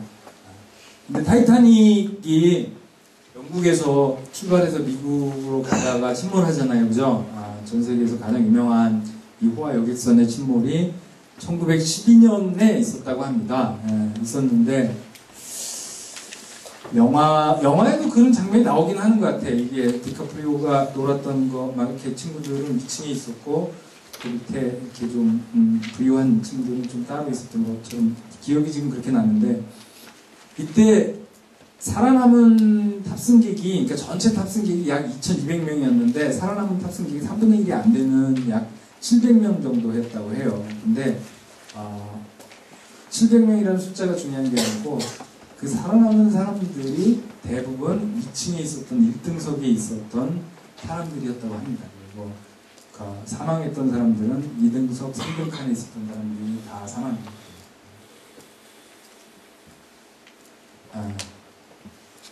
이런 거 들어보셨어요? 물론 영화에서 이런 거 안 나오죠, 그죠? 근데 이때 요 시점쯤에 무슨 얘기를 미국 의회에서 하고 있었냐면 세금을 걷는 얘기를 하고 있었어요. 우리는 지금 회사 다니면서 돈 벌면 소득이 발생하면 당연히 소득세를 낸다고 생각하죠.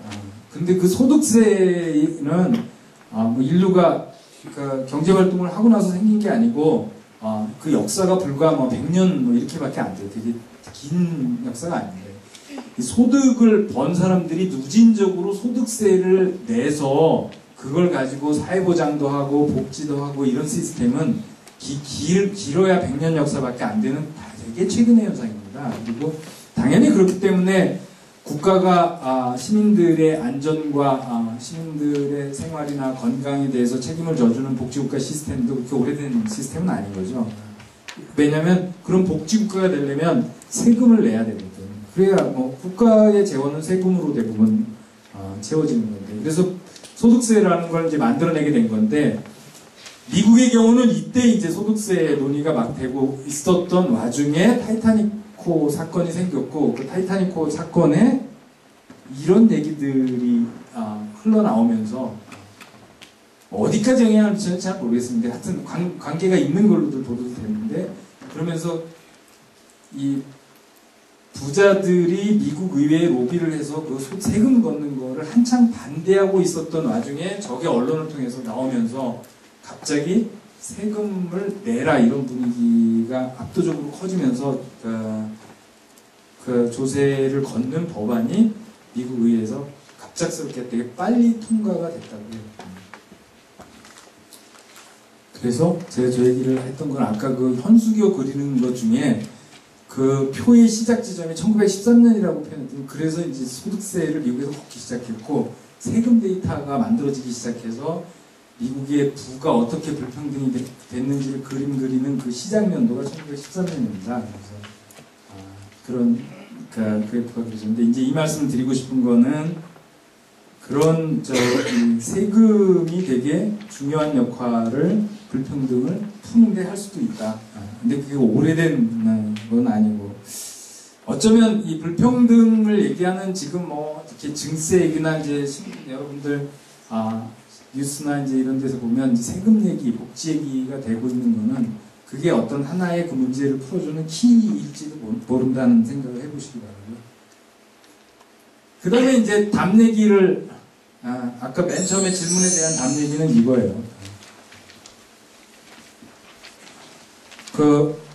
전혀 노동자에게 우호적이지 않은 헨리 포드가 노동자 월급을 더블로 2배로 올려주었던 $5 데이를 유래시켰던 그 이유, 헨리 포드가 왜 그런 짓을 했는지에 대한 이유는, 그렇게 월급을 올려주면 포드 자동차 노동자들이 자동차 살 테니까 그 돈으로, 그러면 경제가 살아날 거다, 이런 논리였어요. 이것도 엄청난 역설이죠. 되게 경제가 안 좋아서 먹고 살기 힘들고 수익 내기 어려운데 거꾸로 노동자들의 월급을 올려줘 버린다, 이런 개념들을 쓰는 건 되게 쉬운 얘기는 아닌 거죠. 쉬운 얘기는 아닌데, 역설적으로 문제를 푸는 키는 항상 저런 우리가 일반적으로 생각하는 거에 있는 게 아니라 저런 역설에 있는 거죠. 거꾸로 경제가 어렵고 힘들 때 노동자들에게 더 소득을 많이 줘버리는 이제 경제를 살릴 수 있는 길일지도 모른다. 그 경제라는 게 사실은 이게 뭐 신비하고 이런 게 아니에요, 사실. 그런 의미에서. 아까 말씀드렸던 것처럼 우리는 그런 거잖아요. 저는 그냥 시민으로서 투표권자이기도 하죠. 이제 며칠 뒤에 투표를 해야 돼요. 그리고 직원으로서 월급을 받는 사람이기도 하고, 또 저녁 때 회사 일 끝나면 시장에서 장을 보는 소비자이기도 해요. 그렇게 어떤 사람은 되게 여러 가지 측면을 가지고 있단 말이죠.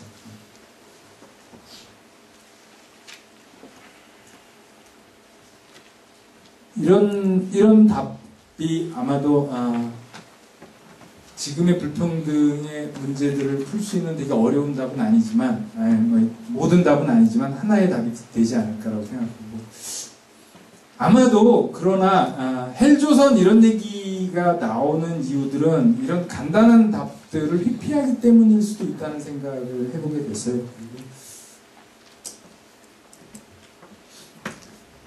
추가적으로 조금 너무 이제 앞에 비관적인 얘기를 해서 좀 희망적인 얘기를 한두 개 더 섞어볼까요? 아까 대공황이 일어났을 때 가장 유명한 대통령이 된 사람은 이제 미국의 루즈벨트 대통령이라고 그러는데, 가장 유명한 학자는 누구였냐면 존 레이너드 케인즈라고 하는 경제학자였습니다. 이 사람이 이제 국가가 재정을 지출해서 경제를 살릴 수 있어야 한다. 너무 시장에만 맡기면 안 된다. 이런 문제제기를 했고, 그게 케인지안 경제학이라고 해서 전 세계적으로 유명해져서 70년대까지, 아까 그 70년대까지의 경제순환 그림의 이론적 밑받침이 됐던 게 케인지의 경제학입니다. 이 사람이 1935년, 6년에 이제 일반이론이라고 하는 그 유명한 경제학 책을 쓰게 되었는데, 고등학교 때 읽기는 좀 힘들겠다. 그건 하여튼 안 읽으셔도 돼요. 근데 그 전에 1930년에 10쪽짜리 되게 짧은 논문 칼럼 그거를 썼는데, 그 제목이 뭐였냐면, 오늘 우리가 이제 좀 긴 시계열로 세대 얘기를 하고 있기 때문에 손자 세대를 위한 경제, 이런 되게 짧은 글을 썼어요. 이거는 읽어보셔도 돼요. 뭐라고 썼냐면, 1930년이었으니까 이제 그 후에 100년, 이 경제학자가 보기에 대단한 사람이죠. 왜냐하면 1929년은 대공황이 일어나가지고 지금 경제가 망하게 생겼는데, 당장 하루하루 경제에 대한 처방을 얘기해주는 것도 바쁠 텐데 100년 뒤 얘기를 하고 앉았으니까 좀 한가한 느낌도 들고 그럴 텐데, 어쨌든 100년 뒤니까 언제죠? 앞으로 15년 뒤죠. 저 때 1930년대 100년 뒤니까 이제 15년 남았어. 저 사람이 예견했던 100년은 15년 남았을 텐데, 2030년쯤 되면 경제가 자기가 살았던 1930년대에 비해서 4배에서 8배 정도 커질 거라고 했어요. 세계 경제 규모가. 그리고 노동시간은 일주일에 한 15시간, 하루에 3시간씩 5일인가요? 3시간씩만 일하면 된다고 했어요. 따라서 경제가 4배에서 8배 정도 커지니까, 당시 영국 기준으로, 이 양반 영국 사람인데, 영국 기준으로 볼 때 4배에서 8배 커지면 노동시간은 한 4시간 정도, 3시간, 355, 3시간 정도 하루에 노동하면 될 거라고 생각해요. 그 정도면 우리는 불편함이 없이 살 수 있을 거다. 그런 세상이 올 거다. 이렇게 예상을 했습니다. 그리고 그래서 그때쯤 되면 먹고 사는 거, 우리 지금도 이제 일하는 거 고민하잖아요. 여러분들 이제 대학교 가고 그러면 이제 제일 큰 여러분들의 이 챌린지가 이제 직업을 잡는 거일 텐데, 저 사람은 2030년 정도 되면 더 이상 경제가 이제 중요한 문제가 아니다. 하루에 3시간만 일하면 될 거기 때문에 큰 문제 아니고, 대부분의 시간은 이제 여가 시간을 어떻게 쓸지, 친구들하고 어떻게 즐겁게 인생을 보낼지, 그게 메인이 되고, 먹고 사는 문제는 거의 다 해결됐다고 봐야 된다. 이런 지금 생각해보면 엄청나게 황당한 주장을 했어요. 멋진 얘기죠. 만약에 이게 그 액면 그대로 실현이 거의 돼가고 있다면, 제가 여러분들하고 이제 이런 얘기를 할 필요가 없는 거죠. 그죠? 전혀 쓸데없는 얘기들을 하고 있는 셈인데, 자, 어디까지 실현됐는지 객관적으로, 그래서 이 로버트 스키델스키라는 학자가 이걸 검증을 해봤는데, 첫째, 그러면 1930년에 비해서 경제 규모가 그렇게 커지긴 했어? 4배에서 8배까지 커졌나? 답은 뭐죠? 네, 맞습니다. 그러니까 최소 4배 이상 이미 100년, 15년이 아직 남아있지만 15년이 남아있는 지금 2015, 16년 지금 상황에서 4배 이상 커졌어요. 그거는 거의 정확히 예측했습니다. 두 번째, 그래서 하루에 3시간만 일하면 되나요? 이거는 예측이 완벽하게 틀렸어요. 경제가 4배에서 8배 커진다는 예측은 정확히 맞았는데 3시간만 일하고도 문제없이 살 수 있다는 예측은 전혀 맞지 않았어요. 지금 전 세계에서 노동시간이, 공식 노동시간이 제일 짧은 나라는 어디다? 그런 거는 잘 안 가르쳐 주나요? 학교에서? 네. 공식적으로는 프랑스죠, 그죠? 프랑스가 법적으로 2000년부터 35시간 노동제를 쓰고 있어요. 우리나라는 몇 시간 노동제다? 40시간, 그죠? 그러니까 40시간이니까 주 5일 8시간 근무인데, 프랑스는 주 5일 7시간제로 법적으로는 적어도 그렇게 되어 있습니다. 물론 이제 오버타임 근무를 하고 있는데 실제 노동시간이 그렇진 않은데 최근에 프랑스의 법이 그렇게 되어 있는데도 불구하고 프랑스 시민들이 일을 더 많이 하고 있다고 그러고 그 더 많이 하는 이유 중에 하나가 뭐였다? SNS 때문에 그렇다. 퇴근하고 막 저기 직장 상사가 우리식으로 보면 카톡으로 다 일시키고 뭐 이래가지고 이메일로 뭐 지시하고 이래서 35시간 이후 근무시간 후에 근무시간 후에 카톡하는 거지. 그러니까 우리나라도 꽤 되던데 저도 며칠 전까지 하다가 이제 안 하기로 했어요. 근데 그렇게 해서 최근에 프랑스에서 무슨 법안이 통과되냐면 카톡 우리식으로 말하면 카톡 금지법이 지금 저기 의회에 상정이 되어 있어요. 진짜로. 정확히 뭐냐면 근무시간 후에 이메일이나 SNS를 직원이 안 받을 권리를 보장한다. 이게 법제화 7월달에 통과되는 걸로 알고 있는데 그게 어쨌든 지금 올라와 있어서 세계적으로 화제가 되고 있는데 어쨌든 거기 기준으로 봐도 35시간이니까 저기 케인즈가 예측했던 것보다 훨씬 높은 거지. 다른 나라들은 다 그 이상 되는 거고. 우리나라도 법정 노동시간이 그렇지만은 우리나라 1년 노동시간 기준으로 보면 여전히 2100시간, 200시간 그래서 OECD 국가 중에서 우리나라가 넘버 2 멕시코하고 이제 순위 경쟁을 하는데 여전히 대한민국은 세계에서 노동을 제일 많이 하는 나라입니다. 더 케인즈의 예측하고는 한참 벗어나는데 그 케인즈가 왜 경제 규모가 그 정도 커진다는 걸 예측을 했으면 그 나머지도 맞아야 되는데 왜 안 맞았을까? 요거는 경제 규모가 커진 거가 거의 맞았다는 얘기고, 그죠? 근데 이거는 지금 진한 색은 예측한 거, 케인즈가. 근데 실제는 이런 거니까 안 맞은 거예요. 왜 그랬을까를 두고 이제 어떤 사람이 경우의 수를 이렇게 들었어요. 첫째, 일하는 시간이 줄지 않은 게 사람들이 일을 즐기기 때문이다. 동의하십니까? 두 번째, 일을 그만큼 하지 않을 수 없는 상황이 만들어졌기 때문이다. 맞아요? 세 번째, 사람들이 점점 더 많은 것을 원하기 때문이다. 첫 번째, 두 번째는 잘 모르겠는데 세 번째가 이제 약간 이슈가 있어요. 도대체 케인즈는 80년 전에 어느 정도가 되면 사람들이 더 이상 경제적으로 부를 추구하지 않을 거라고 생각했는지가 그게 좀 궁금한 거죠. 그 중에 하나가. 케인즈는 뭐라고 생각을 했냐면 우리가 이제 그렇잖아. 이제 우리가 어디에서 배울까요? 윤리 시간이나 이런 또는 사회 시간이나 또는 국어 시간에 배울지도 모르겠다. 하여튼 굉장히 많은 데서 인간의 욕구는 끝이 없다는 식으로 배우잖아요. 그죠? 인간의 욕구가 끝이 없다면 사실은 경제 활동을 통해서 만들어내는 물질적인 생산량도 끝이 없어야 마는 거죠. 그러면 케인즈 예상 완전히 틀 수밖에 없는 거죠. 왜냐면 높아질 때마다 경제 성장률이 높아질 때마다 그 이상을 계속 추구해야 되니까 끝도 없는 거죠. 그죠? 근데 케인즈의 경우는 그걸 나눴어요. 사람의 욕구를 상대적인 욕구하고 절대적인 욕구를 나눴는데 상대적인 필요, 예를 들어서 우리가 의식주에 필요한 기초적인 생활들을 해야 됩니다.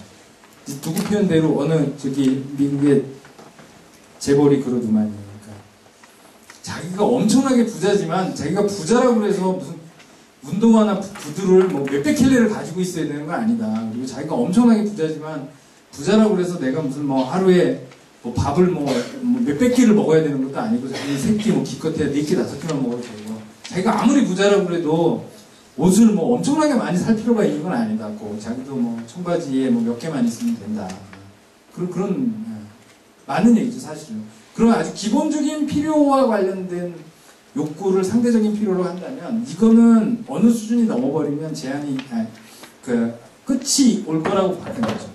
그게 이제 케인즈 생각이었고 이거하고는 약간 다른 이건 이제 보통 우리가 영어로 니즈라고 표현하는 거 있잖아요. 그게 이제 상대적 필요라고 봤던 거예요. 그거하고는 다른 의미에서 탐욕, 소위 이 사치제 또 이렇게 표현할 수도 있고 이렇게 경쟁을 하는 소비들, 이른바 그 전에 그 소스타인 베블런이 이제 과시적인 소비라고 했던 서로 남에게 보이기 위한 해서 옷을 사 입는다든지 남에게 자신의 지위를 입증시키기 위해서 뭐 좋은 차를 산다든지 뭐 이런 것들 있잖아요. 그래서 소위 소비 경쟁을 하는 방식의 어떤 과시적인 소비나 이런 건 끝이 없을 수 있죠. 왜냐하면 제가 뭐 200평짜리 집을 거대한 집을 샀는데 그게 옆 친구가 그걸 보고 자기는 더 자기를 과시하고 싶어서 나보다 좀 더 큰 집을 옆에 또 줬어. 그럼 난 또 열받으니까 그걸 또 더 큰 걸로 짓고. 그러면 끝이 없는 거죠. 그런 그건 이제 탐욕이라고 봤고, 그런 유형의 과시적 소비나 이런 것들은 물론 끝이 없다. 이제 이렇게 봤는데, 그거를 통제할 수만 있다면, 경제 성장을 그렇게 무한히 할 필요는 없는 거 아니에요. 이게, 케인즈의 낙관적인 생각이었는데, 그런 인간의 탐욕을 우습게 봤든지, 너무 너무 가볍게 봤든지, 케인즈가 뭐 어떤 이유 때문인지 들어주진 않았던 거죠. 케인즈의 그런 구분법은 좀 생각해 볼 필요가 있는 게 아닐까, 이제 우리 시대에서. 그런 생각을.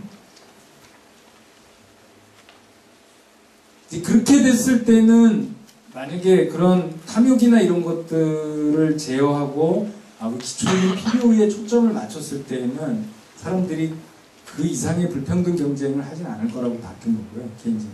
그렇게 되면 가지고 있는 부를 축적하고 돈을 귀중하게 여기는 문화들도 많이 줄어들 거다. 이제 이렇게 봤던 거죠. 지금 생각해보면 확실히 낙관적으로 봤죠. 세상은 그보다는 낙관적이지 않은데. 근데 사실은 케인즈라는 사람은 되게 그렇게 너무 이렇게 낭만적인 이론가는 아니었고 경제학자들 중에 가장 현실적인 사람이기도 했습니다. 경제학자들 중에 주식 투자나 진짜 자기 경제 이론을 원용해서 주식 투자나 이렇게 돈 버는 데 뛰어든 사람도 꽤 돼요.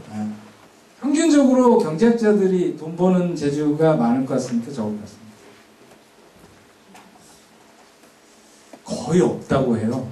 경제학자들이 주식 투자로 해서 돈 벌었던 케이스는 거의 없다고 합니다. 일부 경제학자들, 어린 피자나 이런 학자들은 아예 쫄딱 망하기도 했고, 그리고 여러분들은 경제학자들이 돈 어떻게 벌 수 있다는 얘기는 믿지 않는 게 좋은데, 아주 드문데요. 경제학자들이 돈 벌었던 사례는 굉장히 드문데, 그 드문 예외 중에 한 사람이 케인즈입니다. 케인즈는 실제 주식 투자를 굉장히 많이 했고, 심지어는 케인즈는 케임브리지 대학의 킹스 칼리지 쪽에 이렇게 뭐라고 표현해야 되나, 지금으로 보면 재무 책임자 이런 거에서 이렇게 재정을 운영하고 그런 책임까지 맡았어요. 그래서 자기도 친구들하고 자기 돈 이렇게 투자해가지고 돈을 벌었을 뿐만 아니라 케임브리지 대학의 재정 펀드를 가지고 돈을 벌어서 케임브리지 대학을 부자로 만들어주기까지 할 정도로 굉장히 실물 경제에도 되게 탁월한 감각들을 가지고 있고, 경제 정책도 사실은 케인즈 경제 정책은 굉장히 현실적인 정책으로 유명합니다. 그래서 예를 들어서 너무 이렇게 낭만적인, 사실 이제 지금 100년 얘기는 저거는 아주 드문 케인즈의 드문 저작 중에 하나고, 케인즈는 이렇게 너무 낭만적이고 그 당시 사람들이 대부분 뭐라고 했냐면, 저는 대공황이 발생하고 이래도 시간이 지나면 그건 해결되는 거다. 이렇게 시장이 조절해서 망할 기업 망하게 해주고 구조조정할 기업 하게 해줘서 다 괜찮다. 단기적으로는 무너지지만 시장에서 조절될 거다. 뭐 이런 따위의 얘기들을 제일 싫어했어요. 당장 배고프고 힘든데 시장이 조정해 줄 거다. 이런 따위의 얘기들을 하는 게 무슨 소용이 있냐. 뭐 이러면서. 시장이 조정해 준다 그러면 그 사람은 늘 뭐라고 말했냐면 사람은 장기적으로 죽는다. 맞다. 네 얘기가 맞고.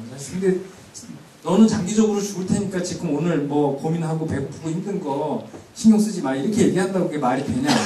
이런 식으로 맞받아치면서 되게 현실적인 얘기를 했던 사람이라서 그렇게 원래는 낭만적인 사람은 아니에요.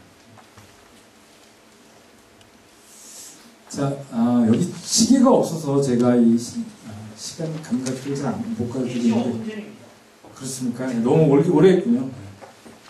마지막 슬라이드입니다. 다시 한 500년 전쯤 시계를 바늘을 돌려서 여러분들 토마스 모어의 유토피아라는 책이 있는 건 아시죠? 그죠? 있는 건 아실 거예요. 근데 아마도 안 읽었을 확률이 거의 90%쯤 되지 않았을까. 이거 읽어봐도 괜찮아요. 재밌어요. 그렇게 길지도 않고 읽어봐도 재밌는데 그 토마스 모어가 1500년쯤에 썼으니까 그 당시만 해도 아예 영어로 책을 쓰지도 않던 우리 식으로 말하면 조선시대 조광조가 살았던 시대하고 거의 비슷해요. 근데 조광조가 살았던 시대하고 비슷한데 그때 우리가 마치 한글로 책을 안 쓰는 것처럼 한문으로 쓰는 것처럼 이때는 영국인이 라틴어로 책을 쓰던 시절이에요. 그리고 그래서 영어로 번역돼서 영국 사람들이 읽는 걸 우리도 한국말로 번역되는데 그 책 중에 이런 게 나와요. 중간 뒤쯤에 유토피아라는 건 아시죠? 그러니까 토마스 모어가 세상에 없는 세상을 얘기하는 거죠. 그 말의 뜻이 단어가 그런 뜻이죠.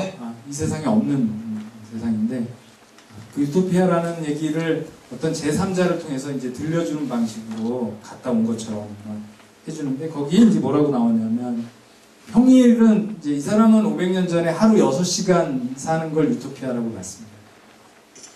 6시간 일하는데 오전에 3시간 일하고 오후에 3시간 일하면 된다. 그리고 나머지는 자유시간이고 자유시간이라고 해서 게을러지는 건 아니고 서로 공부하고 토론하고 좋아하는 유익한 생활을 보낸다 라고 얘기했어요. 근데 그럼 어떻게 이런 게 가능해지냐 라고 했더니 그 사람의 대답은 두 개였어요. 아무도 놀지 않고 일하면 된다. 부자들도 다 같이 일하면 모두가 일하면 3시간 내서 하루 6시간만 일하면 되고 두 번째는 이건 제가 축약을 한 건데 뭐 여러 가지 설명을 하는데 그 설명을 이 양반의 설명을 종합하면 그런 거예요. 그러니까 친환경적으로 살면 그렇게 많은 물질이 필요하지 않다. 그래서 친환경적으로 살고 누구도 놀지 않고 모든 사람이 일을 하면 하루 6시간으로 충분히 생활을 할 수 있고 그렇게 일하고 나머지 자유시간 동안 서로의 문화나 이런 거를 유익하게 보내는 삶이 유토피아다. 대단치 않죠. 그죠? 이 사람이 500년 전에 생각했던 유토피아. 우리가 유토피아를 그럼 진짜 이 세상에 없는 세상을 말하는 것처럼 보이는데 꿈꿨던 유토피아가 그렇게 복잡한 것도 아니고 되게 간단합니다. 결국 한 가지 우리가 결론적으로 생각해 볼 거는 알파고가 더 개발되고 인공지능이 더 발전되고 하면 우리는 노동시간을 줄여버리면 돼요. 그러면 일자리의 절대 개수가 줄어든다? 그러면 노동시간을 줄여서 처음에 한 사람이 8시간 일하던 걸 두 사람이 4시간씩만 일해도 되잖아요. 근데 그런 방법은 없는 건가?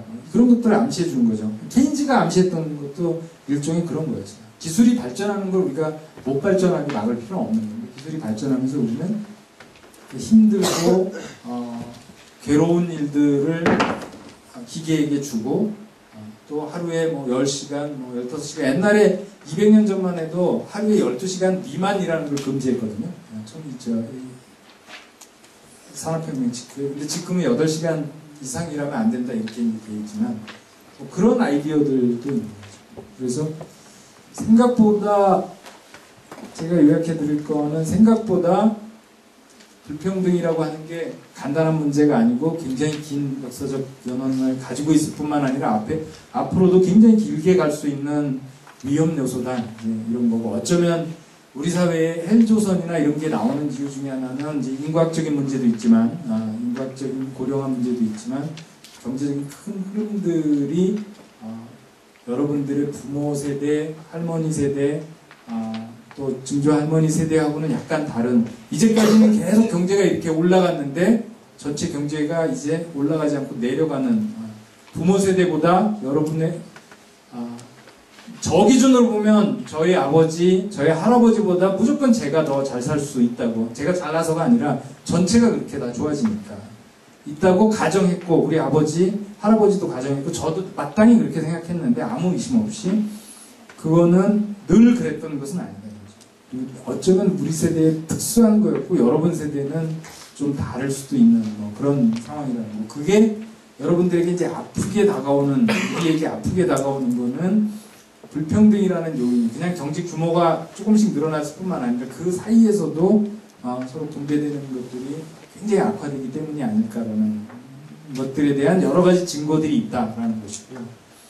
그리고 그런 불평등이 굉장히 깊은 연원을 가지고 있지만 결코 해결할 수 없는 것들은 아닐지 모른다. 우리가 충분히 해결할 수 있을지도 모르고 그런 해결의 어떤 실마리들 그게 노동시간을 나눠 갖는 것이 됐든 그 다음에 역발상을 통해서 서로에게 소득을 많이 줘서 수요를 구매력을 늘리는 역발상을 하는 방식이 됐든 과거의 어떤 사례들은 우리가 미래에 뭘 할 수 있는지에 대한 어떤 단서들을 줄 수 있을 만한 게 우리가 상상하는 것보다 꽤 많이 있을 수도 있다.